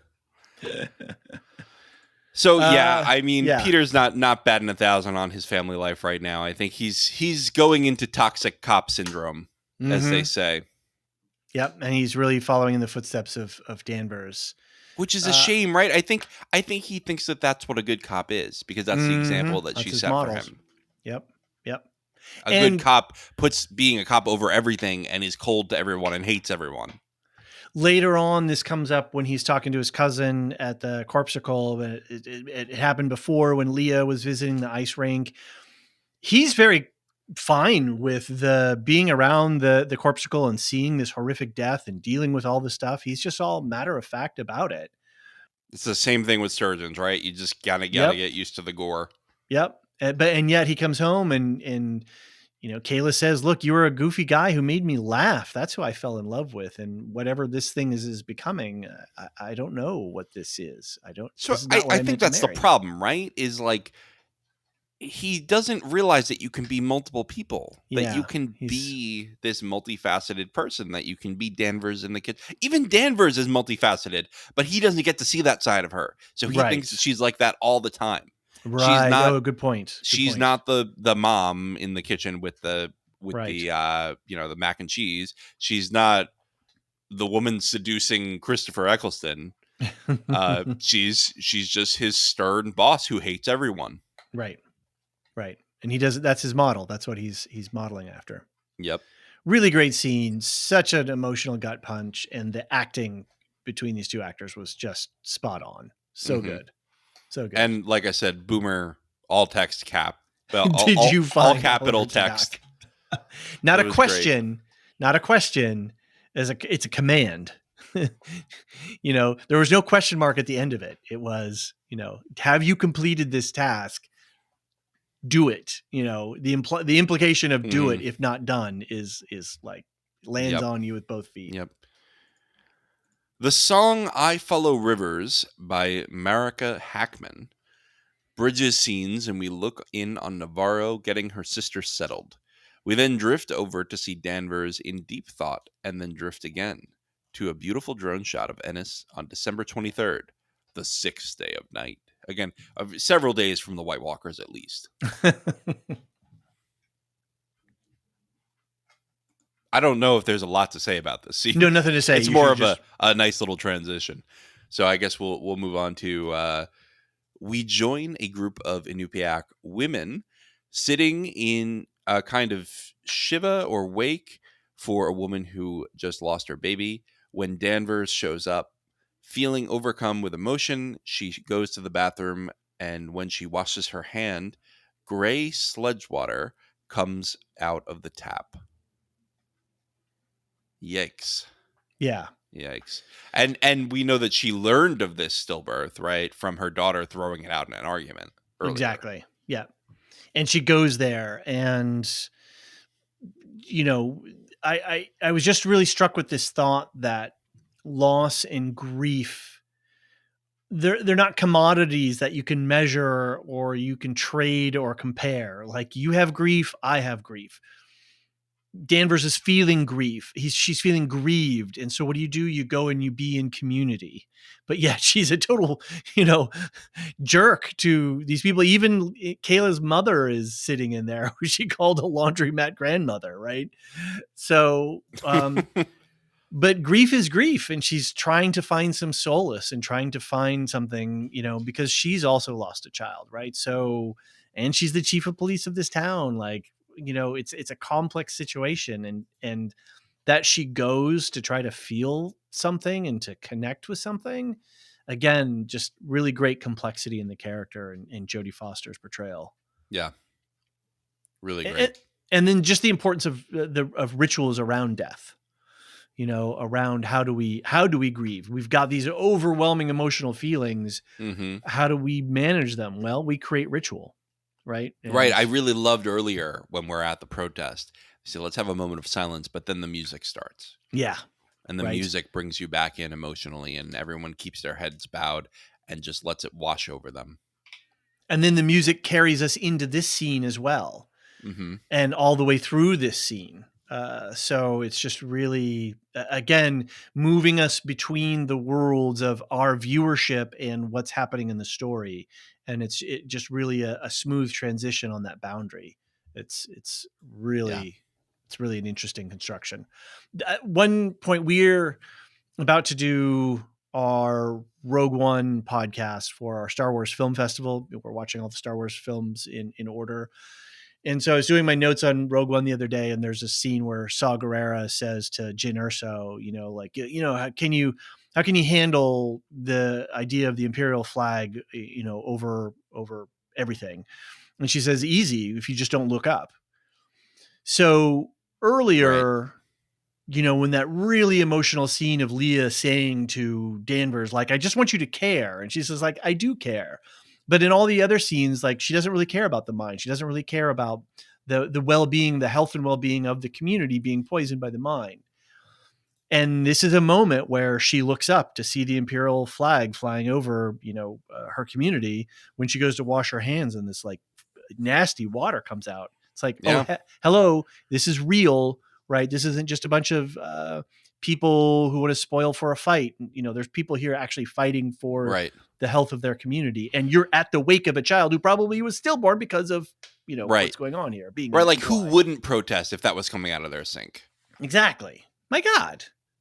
It's crazy. It's crazy. Yeah. And she just takes for granted that she lives probably in the closest thing to upscale that this town has, right? Right. It's small. Right. There's probably not that, big of a geographical divide.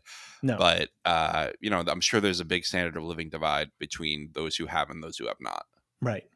We cut scene to the frozen faces of two of the scientists thawing out at the ice rink. Peter talks with his cousin Vince, who's a veterinarian they have brought in to help with the forensics. Danvers arrives, and we learn that the scientists probably died of fright before they were frozen. Navarro arrives with info about Tagak. So this guy, Vince, references seeing scared caribou who were running and died in fright. So that ties back to the opening scene of episode 1. Yeah. So the clues are starting to collect here, right? They're starting to amass. Yeah. So that's not an empty scene that doesn't go anywhere. It actually connects. Yeah, I like that a lot. I didn't think about that, but you're absolutely right. This whole idea of the nature is running from this thing, and so are the humans now. Right. Because we are a part of nature as much as we like to deny it. It's true. Peter seems a little crestfallen here when Navarro comes in with the big win. So it's like they're kind of both vying now for Danvers' affection and approval. Don't tell Navarro that. She'll punch you in the face. She probably would. But Peter failed, right? And he's like, well, how do you not mess up with Danvers? Don't fail. Not everything's on the internet, kid, or something. That's right. She says something so snarky. It's like, okay, but a lot of things are. So, but I see the point, right? It's we end up relying so much on the internet that we sometimes forget that sometimes it's helpful to go to a library. Yeah, and Peter's really good or at that. Or just to stuff. ask around, right? Yeah, he's working the credit history. He's getting phones unlocked. He's tracking down all kinds of leads. He uncovered the money. So he's really good as that kind of research detective where Navarro's out using the, what does she say to Kavik? Bootlegging comes with a network. Homebrew comes with a network, right? So I think that Peter is very much the Alfred to Navarro's Batman. I think that they would work very well together. Good analogy. We go to a hunting camp next on the ice, and Navarro and Danvers receive a cold welcome, as is very easy to receive over here. Yeah. They enter Tagak's shanty, and he is not pleased to talk with them, but he seems disturbed at the news of the death of the scientists. As they leave the hunting camp, they get a message from the hospital regarding Lund. Interesting, in the opening montage of the hunting camp scenes, we see a woman doing the licking of the thread as she's working on the nets. So nice. The whole thing that gets Annie K's tongue like that. So I love this thing that Lopez is doing is she's setting up certain things or talking about certain things, and then inevitably it comes up and we see it and we see evidence of it and it's connected. So we get the whole picture. And then we feel smart. Oh, look, there it is. We do the Leo gif, right? Or the pointing. Oh, look, there's a woman licking, her tongue. So we feel good about the show. So really smart show making. Yeah, I mean, I thought this was a great setup piece for this. We didn't learn a lot from Oliver, but I think that we will get a lot more as it goes on. I think he's going to get scared into talking at some point. Yeah, he's definitely going to be coming back for sure. There's no question.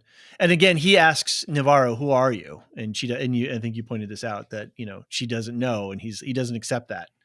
Right. Yeah. Yeah, So this is where that happens. I already said my piece about that, but I think it's cool. It's assuming that you have a name, right? You have it. right, I think of you have an Earthsea, right? identity.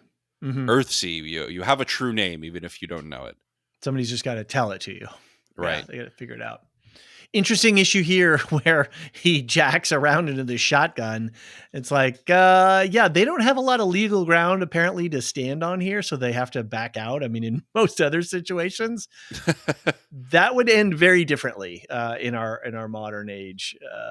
But they back off, which I think is really interesting in this whole question of traditional versus modern legal contrivances for ownership and property distribution. And he's clear. He's like, you don't have the right kind of authority to step onto this is traditional land. And Liz tries to push back on him, but ultimately it doesn't work. Yeah, and there's a whole lot of stuff, and I don't know how impacted Alaska was, but there's a whole lot of stuff, and probably not in the same way because we didn't have uh, jurisdiction over Alaska when the apportionment of native lands was happening, when the splitting Hmm. up of it. But I don't know how much you know about this, David, but there's a whole issue across the US where basically Congress was giving pieces of land. They decided to parcel out land that belonged to indigenous communities to individuals. So they said, "Oh, we're giving it all to indigenous communities as individuals now instead of as a whole plot." Right, right, And so right, they would give you one 50 miles away from your other half of your plot. right, right, So it right. was impossible to visit it often. Yeah, really nasty. Yeah, And if you using didn't visit it for a certain amount of time, you you lost lose it. it. Yeah, And they would sell it to a non-indigenous person. And that's how they did the whole thing. And it's gross. And there's huge fights about it even to this day. And there's big legal battles that I hope people will read up on. But yeah, land ownership in indigenous communities is a huge issue in the US. yeah, and using the tools of the state to affect a policy. Right. Yeah. This is a policy decision um, hidden by oh, we're doing it for your own good kind of thing. And it's Right. like, no, no, this is all It's a about poison pill, right? yeah, completely, completely. The I don't know why they turned on their lights and their sirens because your lights and your sirens are to warn other vehicles on the road that you're traveling at high speed and that you're taking over the right of way. I don't know who that's for out there, but Well, I will say it made for a beautiful shot as the maybe that's truck was why. driving down the snow. Maybe that's why. I don't know. I don't know. I've seen plenty of sirens go on to pass a red light and then turn off. I don't know if Yeah, you've seen yeah. that. And Which it's both real and a use of the lights inappropriately. yeah, Sometimes people get calls and they start on them and then they get called off the call, and so yeah. It's it's it's it's amazing like though that they get the call right when they get to the red light, and then it gets canceled right after they pass it. It's really weird. Anyway, maybe somebody could write in and explain that for us. Uh, anyway, anyway, at the hospital they encounter Lund, who is not in good shape. As they question him, they are interrupted by a fight happening in the lobby with the hillbillies, of course. yep. And Lund speaks to Navarro, then dies. Ooh, this scene, man, when he sits up, like the hairs. I know you're a veteran of horror, so I don't watch a lot of horror as you, but when he sat up, the hairs on the back of my neck just stood up, and I was like, "Oh, mine is his sort of ice burnt eyes, and his his what do you call it? The frostbitten fingers, blackened fingers." Hmm. Man, it really affected me in a great way for the show, I should say. Really, I'm really glad it did. For me, I was like, this is that amateur. there was that. Plus, no, it's not that it wasn't scary enough. I was just like, oh, overdone trope. Oh my god, Okay. that between that and the whole like found footage thing of Annie K, where she's like, my name is Annie. Oh, If right. anyone finds this, and then right at that moment she gets taken away, I was like, okay, Right. let's just not. Well, I guess we can just kind of wrap up both of this and the final scene. So Yeah. So Peter is, of course, waiting for them in the lobby with Annie's phone, and we see a video of her last moments. The camera pulls back as we listen to Annie's screams. okay, again, going from Lund to Annie's screams totally affected me. It worked. I was in all the way for this, and I just was That's great. sort of left stunned at the end of the episode. And I loved the way she just took the horror knob and the mystery knob and the beautiful production values and just cranked all of those suckers all the way up to 11. I was completely blown away by the double whammy of this scene. Well, that's great. I think for most people it'll work. Yeah. Let's hope. For me, I was just like I really do think it's a me problem. I'm just so desensitized to these, and maybe not even desensitized. It's just that I've seen so many of these tropes so much. Like do you know what I think of with the found footage stuff? Is not the Blair Witch Project, but the parody of the Blair Witch Project on The Office, where Michael Scott is trying to make a training video for his new employees, and he goes, "I am so scared when people don't label their personal food items in the fridge," and it's just stupid, you know. It's just like that's what I think. It's been done over. Yeah, fair enough. That said, let's talk about Lund and then talk a little bit about Annie K. What does she say? What does he say? We woke her. She's out there in the ice, I think is what it is. I really want the subtitles to really decipher what he says, but like she's in the ice, which then later when we see Annie K, it seems like she's in the ice. It seems like she's in some sort of ice cave. Yeah. And she found it. Yeah, that was spooky. So like parts of it were spooky to me. I just wish that it wasn't like, if anyone gets this message, whoa. That's the part where I was like, all right. Yeah, that's fine. Right at the convenient time, fine.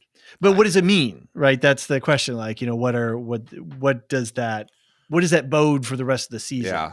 There's some sort of hidden chamber out there that, you know, we've got yet to see. Was Lund a waking dream? Obviously it was the third kind of ghost, the one that wants to take you with them.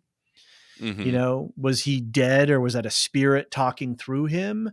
I don't think it was real. I think it was a waking dream like she's been having. Yep.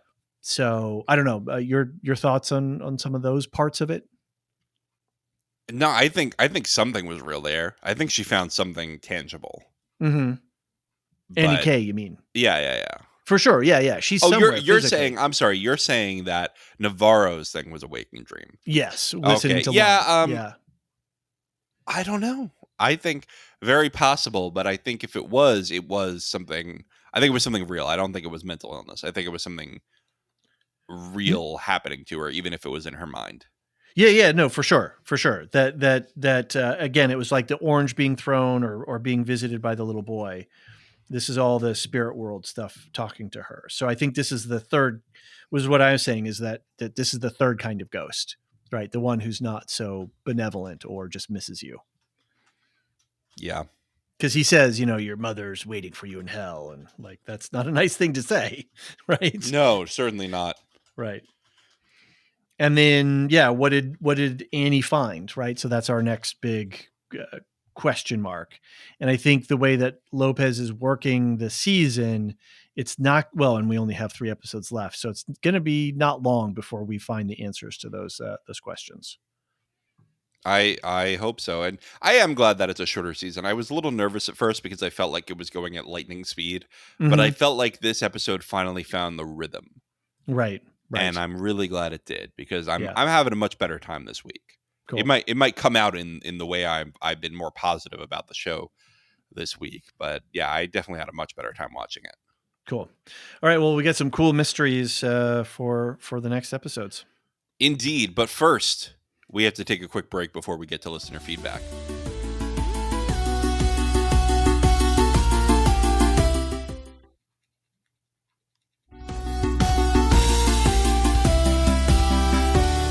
And we're back. We've got a pretty decent trove of feedback, or perhaps a shanty of feedback, if you will. Shanties full of feedback. Right. A shanty full of feedback.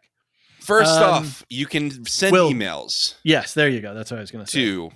Let me finish, David. You're All going to right, interrupt my sorry. shantying.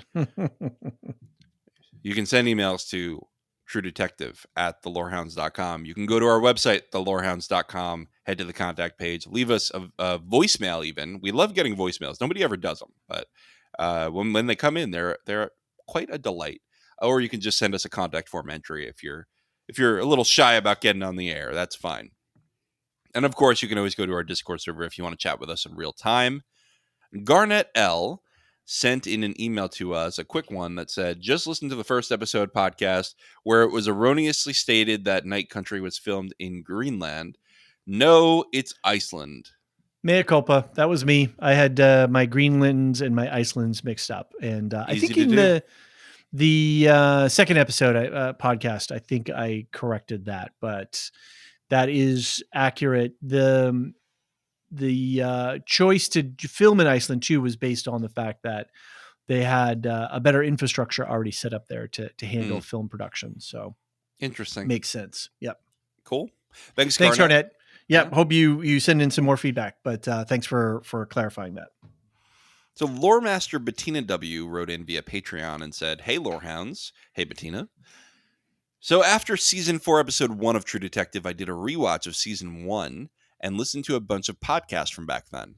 I'm truly amazed by how much in-depth speculation about little details in the background of a particular shot was going around in the show.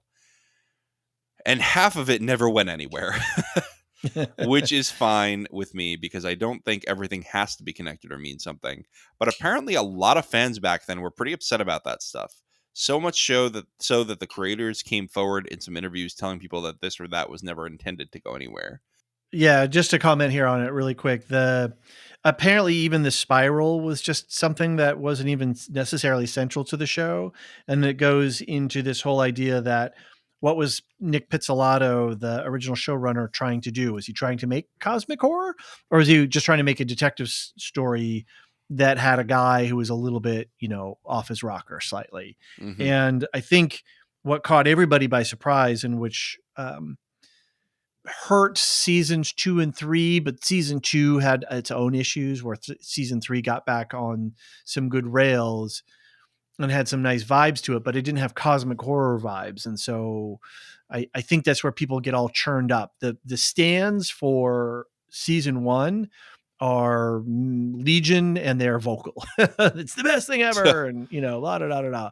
And people watch it all the time, annual ritual, whatever. So it's a fair point. I don't think that Pizzolatto, when he was making it, the first one, realized the depth and breadth that it was going to affect people to take it to make it this kind of totemic thing. It's kind of like, the Rocky Horror Picture Show just keeps on going. People keep watching it. The people keep reviving the culture of it.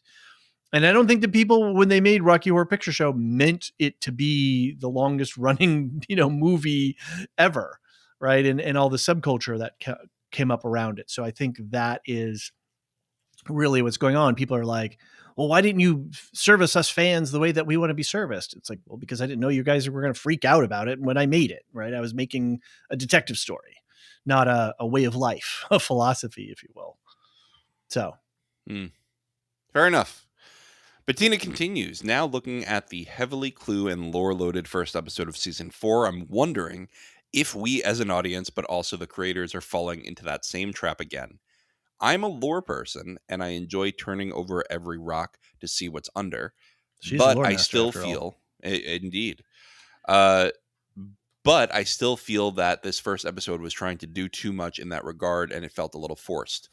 Having said all that, if they don't pay off the whole Travis, Alaska, Rust Coal thing, I will be upset.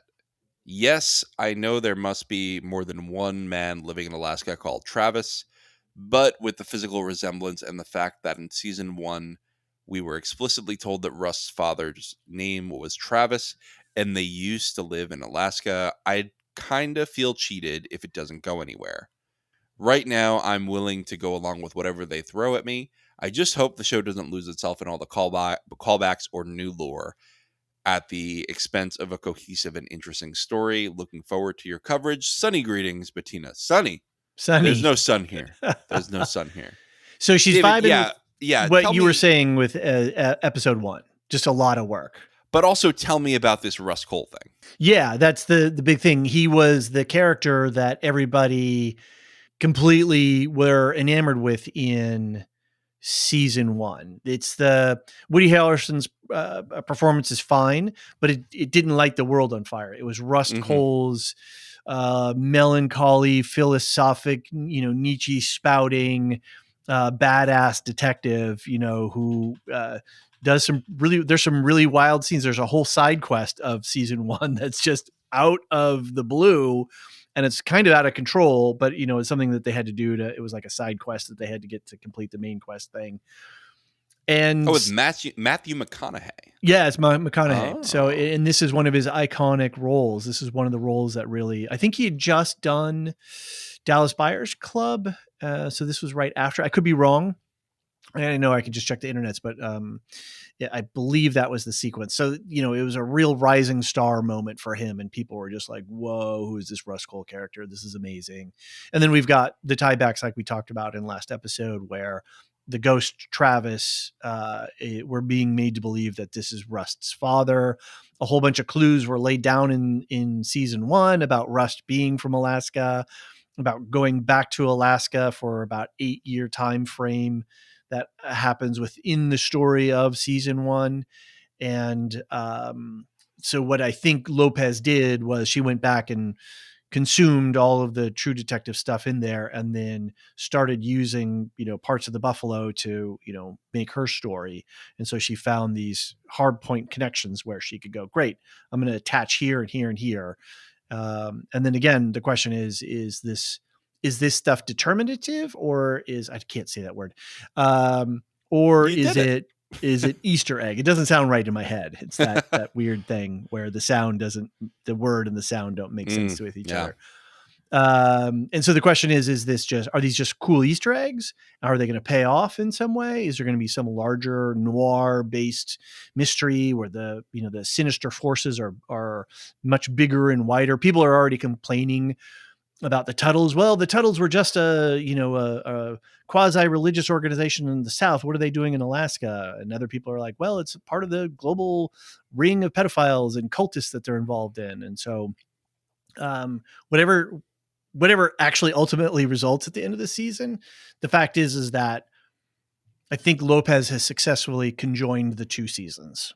And it's fired everybody up as in ways that they were hoping to be fired up. Even though they may be complaining about it, well, it's not as good as season 1. They're still actively engaged in the show as much as we or anyone else is, who are loving the season. So cool. Yeah, I'm looking forward to seeing if that pays off, and maybe I'll watch season 1 once this is done. But I want to stay virgin-eyed. Yes, while I'm through this season, for sure. All right. Thank you again, Bettina, for writing Thank in. you, Bettina. Always a pleasure to hear from I you. had a fun back and forth with her. We were chatting on the Patreon message thing. Cool. So yeah, shouts Very to Bettina. Nice. Our old friend Al Chalant wrote into truedetective@thelorehounds.com and said most Mandela effect things. That's again the effect that I brought up last episode of, a large group of people misremembering something that happened. So most Mandela effect things, Al Chalant says, especially the ones regarding misquoted dialogue in movies and TV, are misremembered from comedian impersonation. This is Chris something interesting. Farley Yeah. does the Luke, I am your father into the oscillating desk fan in Tommy Boy. Lucy, you got some spraining to do. Splaining. It's a typo. It's okay. Yeah. To do. Lucy, you got some splaining to do. Yeah. I remember. Yeah. Yeah. I just thought that it was a deliberate because it's all about misremembering things. I didn't know if it was a deliberate changing of it. Right. Is another one used by comedians impersonating Ricky Ricardo using a line never uttered in I Love Amazing. Lucy. That's crazy. That's like the whole That's bit. it. That's right there. Jim Carrey does a lot of character impersonations in The Cable Guy. SNL sketches do this all the time, too. I try to bring this up anytime someone cites Mandela effect to point out how comedy can alter original memories of quotes in pop culture and entertainment. That's fascinating to me. Mm-hmm. That its comedy is the mechanism that the vector, it's the vector for the virus to transmute. Well, It's very cool. Isn't it a thing, and I don't know, maybe somebody who's into like neuroscience can tell us the actual details of it, but this idea of like you remember the last time you remembered something, right? You're not Yeah. remembering, you don't have a very good memory for the first time it happened. Yeah, memory is reconstructed, right? Where Yeah. our neurons are constantly reconstructing our memories. So it's which I think is a really great part of too. That is season 3 of True Detective.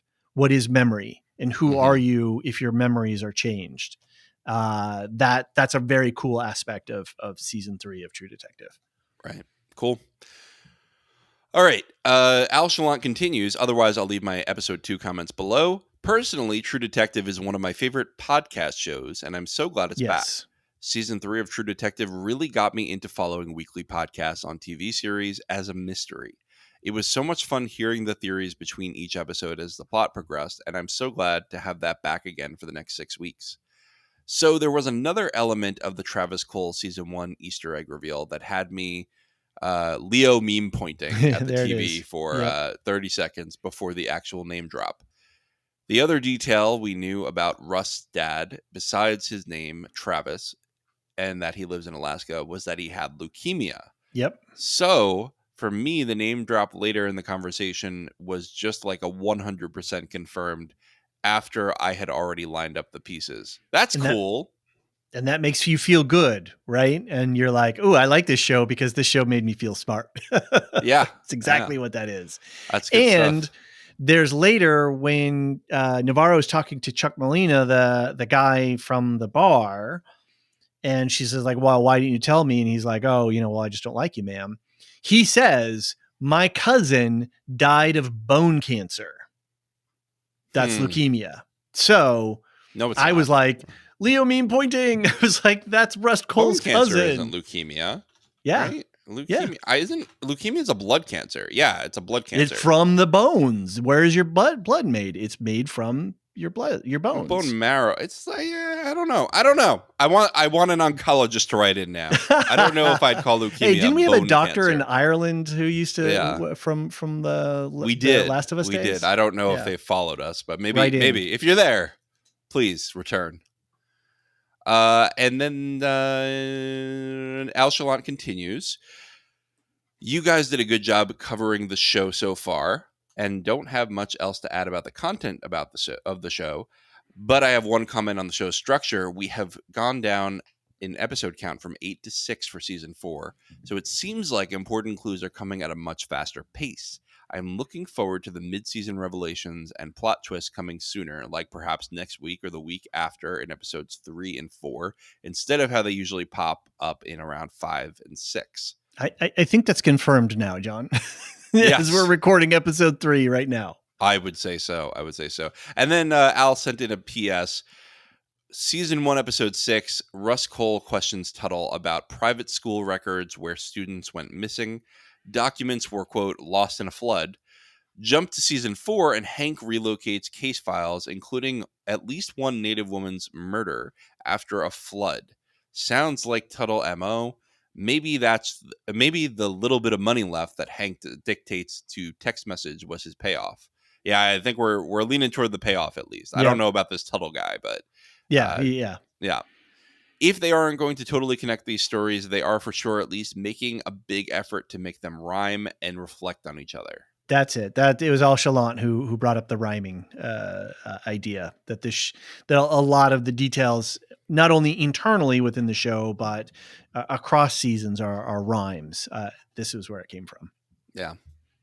Cool. Well, thanks, Al. That's a good piece of feedback. That had a lot of interesting bits in it. Mandela effect stuff on season 1. I learned a lot there. Well, hopefully, Al Chalant will be writing in again because they are into the fun that this is a podcaster show, right? This is the kind of shows that we pray for. Indeed. Aaron K, who recently boosted the Discord server, wrote in on Discord. Thank you. And who is a Dunedain? What's the singular? Dunedain. Mm-hmm. Dan the Dune. Mm-hmm.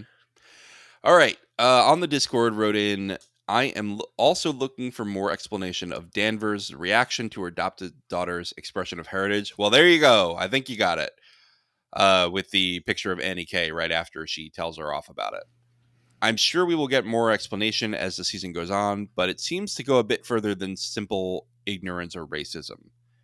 Although perhaps that is it, as Navarro seems to have made a few comments about Danvers that point to her being a bit bigoted. So yeah, I think we talked a bunch about this already. Mm-hmm. I really do think it's Danvers is an asshole. She's got trauma response. She's deeply And is a hurt. bit of a bigot. I'm not going to excuse Not gonna. her. Yeah, Yeah, agreed. it's Agreed. But a racist versus a bigot, I don't think she believes in the superiority of races. I think she's just a jerk. well, but here's what I'll say about that. Racism is not a binary. It's That's not true. It's I'm more a racist spectrum. or I'm not a racist. It's Right. people of all kinds often do racist things. Yeah, I think Danvers just has a few racist things that she has to deal with. Yeah. While also having this trauma response. I Yeah. think it can be It's both. They're both. not mutually Absolutely. exclusive. Exactly. And I think it's a layered, complex character, right? We Yeah. see, let's make some mac and cheese. She's not racist to the little girl who's Mhm. clearly has some Inupiaq in her. She treats her, as any mother would want to have their child treated, right? Right. She's not racist. She has an Inupiaq friend.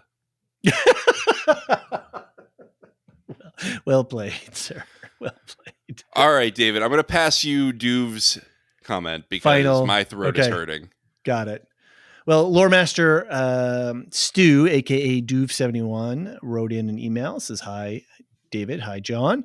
Well, what a way to kick off 2024. It's been great to have some premium quality drama to chew on. And oh boy, True Detective Night Country is the kind of show that requires gnawing at the bone, let alone chewing. I've just been able to finish a mammoth opening episode of the podcast, but I have watched both episodes of the show. So have had a hectic week professionally. Thought I'd get some feedback in before we get a chance to listen to your episode 2 breakdown. So he continues, I thought I would give you, in the parlance of the kids, the vibe. For context, I'm like David, a Gen Xer. So the whole isolated Arctic community base is totally in my conscious. I've been really looking forward to the show as much as I'm a nerd for Ice Station Zebra, The Thing, The Terror, 30 Days of Night type of scenarios. It also is a great juxtaposition from season 1, which really leaned hard into the whole Southern Gothic vibe. And now we've got the cold Northern Arctic vibe. Some points from episode 1. For context, when I served in the military, I did a tour in the Falkland Islands, which is way, way down south, close to Antarctica. So it too has long days in the summer and long nights in the winter, similar to Iceland. Isolated communities have very insular ways of operating, and when we always joked that the islanders were very 1950s in their attitudes and cultures, this is what I imagine the Ennis community is like, roughly 20 to 30 years behind the leading, other places of bigger culture, and with those attitudes and behaviors. Thoughts there, John, on that? I mean, it's great to have firsthand experience of places like this. I think there's no replacement for firsthand experience when it comes to things like this. So I'm loving that you're bringing all of this, firsthand eyewitness stuff to It'd the be interesting podcast. to know if that I don't want to say lag, because I don't want to put it into a sort of a, well, we're more advanced and you're less advanced. It's just like there's we're moving at different speeds and different rates. And I don't wonder if with the internet and satellite television and all of this kind of stuff, if that disparity in attitude, the time shift of attitudes is not, if that gap hasn't closed and things are a little bit Yeah, it more depends. It responsive. depends, right? Because not everywhere has fiber optic internet and No, low cost internet. Even right. if places have, I think most places in the world now have access to some internet, but that doesn't mean that everyone who lives there does. But everybody's pretty much got access to satellite television. And you can watch a lot of culture, but that doesn't necessarily mean that it's going to be You call active. television culture. You call cable culture. Saying you can see shows and news and commentary and creativity being beamed into your eyeballs. You call the news culture? I'm just kidding. I'm just messing with you. Well, but I'm not doing that. I'm not talking. Yeah. Anyway. Yeah. You're just being silly and saying stuff. it's getting late. It's getting late. So I have to keep it lively a little bit. Hey, if you've hung in this long on a podcast, you're a trooper. You get it. This plays a part in how I feel Liz Danvers is being portrayed. John bounced on how she has to Sherlock stuff to the deputies, but if we take it that Ennis is indeed very conservative, very insular, we can assume that having a strong female leader in authority is not comfortable for the men, but also we have many examples where female leaders constantly have to justify themselves in their positions that men wouldn't have to do. True, right? Well, I'm going to push back on that. I did actually read this part ahead of time, and I want to push back on that a little bit and just say she's not doing that in front of Hank, someone who's actually someone that she would need to impress. She's doing it in front of Peter, who already looks up to her. So I think that it is genuinely her process. I don't think she's putting on a show. But I think where I would agree a little bit here is she's had to maybe push all her career to actually, get to where she has. And so now it's sort of become second nature, right? Maybe she doesn't even think about it in that boss type of relationship, right? Regardless of her trauma issues. Okay. So, all right. So that my feeling is that Danvers is always having to demonstrate her competency, has to work extra hard to maintain her authority. My headcanon on the relationship within the police departments are very tied to Hank Pryor having been passed over for a promotion when Danvers was brought in, and this is fed to his "I don't give a shit" attitude. I think we've agreed on that. That seems to be for sure. accurate.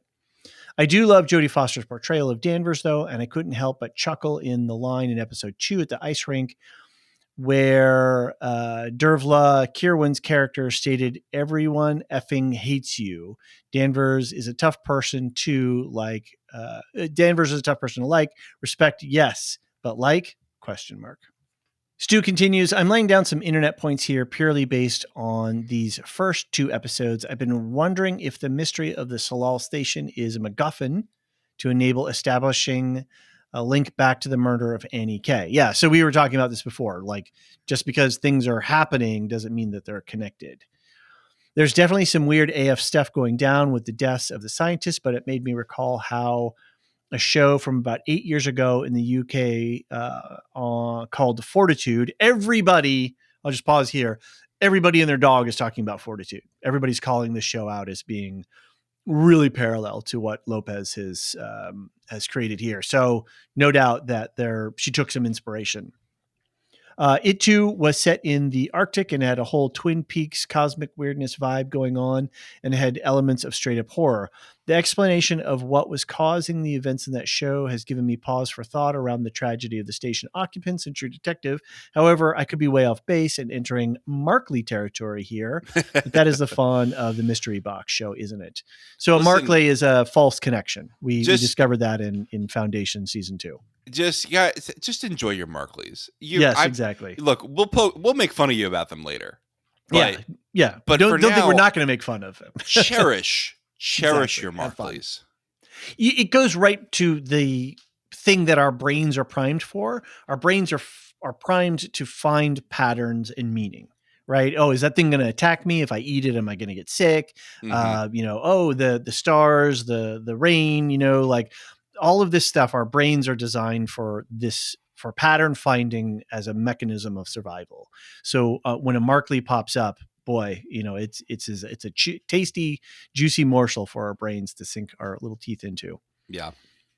Loving the little callbacks in to True Detective season 1, which ranks very highly in some of my all-time TV shows. And it's a shame in some ways the show is probably a Pukila plus 11. I don't know. I was thinking about this. Plus 3, I would think. It's more implied violence than actual. The only There's blow some gore, that has it's in the bodies. So yeah. You want to send her a DM? Hey, Marilyn, how do you feel about corpses? Exactly. Frozen corpses falling out in the ice rink. It's I don't know that I don't know where it would scale in the Pukila. We have to talk to her about that. We'll see. And frostbitten bodies being Yes. reanimated by spirits. How Horror. do you feel about that, Marilyn? Yeah, there you go. Good question. Stu says, I would imagine she would have some great insights into the folkloric aspects of this and True Detective series in general. That I agree with. So it'd be interesting if we could convince her to watch this. But Listen, I could hear Marilyn talk about anything. So, fair enough. Yeah, I mean, for sure. I heard her record her first podcast, the new podcast. That's very exciting. I'm jealous you got to go. I had to head to work, but yeah, I'm excited Coming to soon. hear it. Yeah, we're getting all our ducks in a row, and when we are ready to go, everybody will get a nice little sort of 20-minute interview with her, setting it all up. Anyway, Stu concludes. Thanks again for starting the year off with another great deep dive pod series. These dark and wet Monday nights are meant for relaxing on the sofa with Mrs. Dew for some great drama. Last year was The Last of Us, and now it's True Detective. Cheers, guys. Stu. Yeah, HBO's doing the January thing, aren't they? It's a great. I just hope they can keep it rolling. I would love, like, in the ebb and flow of TV content, heavy, hard hitting shows versus sort of light shows. I would love, like, maybe 2 heavy HBO dramas a year. That just we're going to get House of the Dragon later, right? Yeah. So that, I guess, that would tick that box. And then maybe The Last of Us early in the year. Maybe we'll get Andor next year, and which is not HBO. Can I tell you I know, but can I tell you Andor possible news? Sure. Is who was? We'll talk about this more too on our Rogue One podcast coming up. Okay. But anyway, drop what you got. The very brutal member of the heist crew. Skeen? No. Bacharach? The woman. Yes, I can see her face. I'm blanking on her name, but yeah, the one who's cold blooded. Yeah, it'll come to me later when we get off the recording. It's I don't have a detective's note. I don't have an online journal for. Okay, Andor. Cinta. That's it. Cinta. You're right. That's it. So it turns out, and this is going to be a little bit of a Doctor Who spoiler. Okay. For casting. She has been cast as the next companion for this Doctor. Oh. So I think they're probably either done or close to done filming Andor if she's signing on to Doctor Who. Okay. So that's a regular gig, Yeah, for sure. Have they started filming yet? So they're filming season 2 right now. No, I meant Doctor Who. Yeah, they're filming Doctor Who season 2 of the new whatever season. Yeah, whatever season this is of what version of what. Yeah. It's like season 15, but also 2. Is this New Who? It's New Who. There's actually a thing in Doctor Who where they call it New York. There's a new city called New York. Okay, and so people are calling it New Who. Are they really? I just made that up. Yeah, no, that's a real thing. That's happening right now. All right, very good. All right, that wraps up for our feedback. Thanks, everyone. Please send in your thoughts, your theories, your tinfoil hat best guesses at stuff. We love to hear it all. It's a lot more fun when we've got engagement, so don't hesitate. Cool. David, it's been another long one. 90 minutes, you told me. You lie. You lie, sir. How we just can't pass up so many details. And there were so many things that I just didn't even talk about. I know, because halfway through I was like, man, we got Google Doc. We got to keep going. Yeah. All right. So let's talk very quickly about our Patreon and our programming. Really quick, we've mentioned we have a Patreon. It's a lovely place. We get early ad-free podcasts out. We get Second Breakfast exclusive podcasts, which is where we talk about our life and we take feedback and we talk about a breakfast food and we review a movie very briefly. We do a lot of fun stuff on it. And we also have Shireside Chats I've brought back. We're finally getting some episodes about the letters of J.R.R. Tolkien back up and running. So plenty of exclusive content coming down the line. Plus you get David's Detective Journal and you get his lovely notes about this show. And the show tracker, which is a curated list of television and movies that our community may be interested in. And you can look at it in a timeline view and you can look up details of the show. It's all compact and really nicely presented. And a new version, not a new version, but a new view that we just discovered was You can actually look at that by timeline, by platform, so you could actually plan your streaming strategy. So if you're a person who likes to churn your memberships, I'm going to, unsubscribe Netflix for a couple of months, and I'm going to go over to Disney for a couple of months to catch a couple of shows. You can actually plan it out a little bit using the show tracker. There's a special view that don't tell the breaks it out. streamers this. They're going to treat you like the people They're who gonna come for teach you us. how to scam like the airline. Do you know about this whole Right. thing? Yeah, about I heard about this. Yeah. You book the layover and you get off at the layover, and apparently this is not allowed. Actually, this is like Right. against policy. I don't know if it's illegal. So this is not my advice to do it. I'm just saying that's what you're doing here for streaming. But I don't think there's any laws against helping No. people manage Figure their things streaming out. bills. Exactly. Anyway, good stuff, and starts at $3 a month. Really easy to get into. Join us. It's a fun time. You can also join us on Discord. That's another fun time. You don't need to be a patron for that. And we got new server boosters, Gnarls and Aaron K, who we already had Opus and the Machine. And I guess I'm also a server booster. Yes, you're also a you server put me on the booster. list, but I just do this because it's my server. Okay. It's really fun. And again, you don't have to be a patron to do it. You can just come chat with us. So check those show notes if you want to join in on the conversation. David, tell me about our affiliates and what's coming with us. Yeah, so we've got a couple of affiliate podcasts that we work with. Properly Howard Movie Review, that's Steve and Anthony. You might know Steve from Electric Boogaloo. They're on a little break right now. Anthony's got some work stuff going on. But as soon as we get word on Severance Season 2, both us, you and me, and Steve and Anthony, Properly Howard, we're going to do a 4-person week-to-week review of Severance Season 2. So we're just waiting for that. And that'll be a lot of fun. We've already set up the feed. Steve and Anthony have already done a whole season 1 rewatch and podcast. So those are all there available for you. But normally Properly Howard Movie Review does, they look at old movies and have a lot of fun with them. Those guys are a hoot. Over on the Wool Shift Dust feed, which is Alicia's feed, I think they just released the Silo Book podcast on her Patreon. So that's cool. And I know she's getting ready for some more Dune stuff. And then I believe she's also getting ready for 3 Body Problem on Netflix. So keep an ear out for her. She and I are also going to do something on the Oscars. So that's going to be kind of a fun thing. Stay tuned for news about that. And then, not an official announcement, just a kind of a whispered announcement. Marilyn's got something cooking. The first episode's in the can. As soon as it's ready, we'll make an announcement. But stand by for that. Cool. John, what's up for our schedule in the next coming months? Well, we've got plenty coming. We've got more True Detective. You guys just did What If Season 2 and Echo on the MC Universe feed. We just did a Fargo Season 5 wrap-up. That was really great. If you like True Detective, you're going to like Fargo. Yeah. We've got Rogue One coming. We're going to be talking about Rogue One on the Star Wars feed. You already kind of talked about that earlier. Yeah, and then next month is going to be A New Hope. So we're watching this in story order. So that's going to be fun. Look for a live watch date in February. Yeah. Then, of course, we have Final Fantasy VII Remake coming in February. Because the new Final Fantasy game, which is Final Fantasy VII Rebirth, is coming out at the end of February. We want everybody to be prepped. So Brandon and I are going to record a podcast soon on the first game. Make sure to get your feedback in for that. We very rarely get Lorehounds play feedback because it's not tied to something very topical.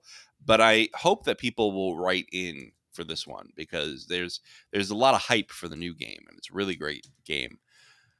We have Earthsea and Silmarillion stories coming back for February, as we usually do. Earthsea took a break in January, but it's back and better than ever with the post-Hanu nonsense. I think we're starting with Dragonfly, right? Correct. Yeah, Dragonfly and then the other wind, sort of as all connected.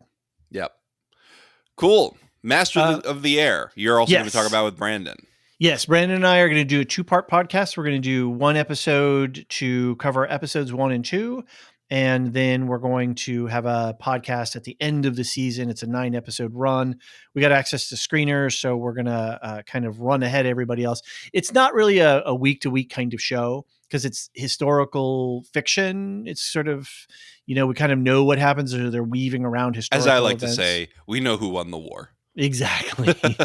And but it's an interesting show. It's got its pluses, its minuses, but I think it's worthwhile talking about. So we're gonna get that recorded and out for the premiere of that, which is imminent. Cool.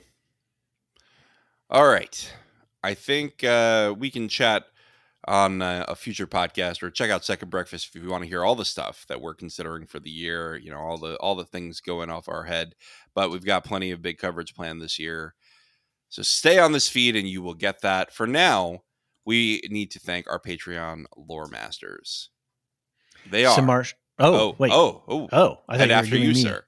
Samartian, Mark H, Michael G, Michelle E, David W, Brian P, Nick W, SC, Peter OH, Bettina W, who we heard from earlier today, Adam S, Nancy M, Duve71, who we also heard from, Brian 8063, who is one of our Discord moderators that we call Dunadan, Frederick H, Sarah L, Gareth C, Eric F, Matthew M, Sarah M, DJ Miwa, Andra B, Kwang Yu, Deadeye Jedi Bob, Nathan T, Alex V, Aaron T, Sub-Zero, Aaron K, another Dunadan, Dally V21, Gnarls, and always the last. You got me with that one. Yeah, good. You got me with that your Gnarls. setup. That was funny. And the last shall be first, Adrian, who is a special request. We got these people calling in saying, "Oh, I want you to say my name this way, and I want to be the last." So now say my name while you're dancing. It's going to be something dancing stupid. and a jig, yes, on your desk. Yeah. Thank you all so very much for your support. It means a lot to us. It means a lot to our co-hosts. It helps keep the lights on over here, and it's just a great vote of confidence for as we continue to do this crazy podcasting thing. Cool. So. All right, David, fun times tonight. 2.5 hours later. It's an hour overrun. I know. That's about average. We're on. Well, that's all right. We're only 2.5 times the length of the actual episode. So I will see you next week for more fun with our besties, Danvers and Navarro. See you then. The Lorehounds podcast is produced and published by The Lorehounds. You can send questions and feedback and voicemails at thelorehounds.com/contact. Get early and ad-free access to all Lorehounds podcasts at patreon.com/thelorehounds. Any opinions stated are ours personally and do not reflect the opinion of or belong to any employers or other entities. Thanks for listening.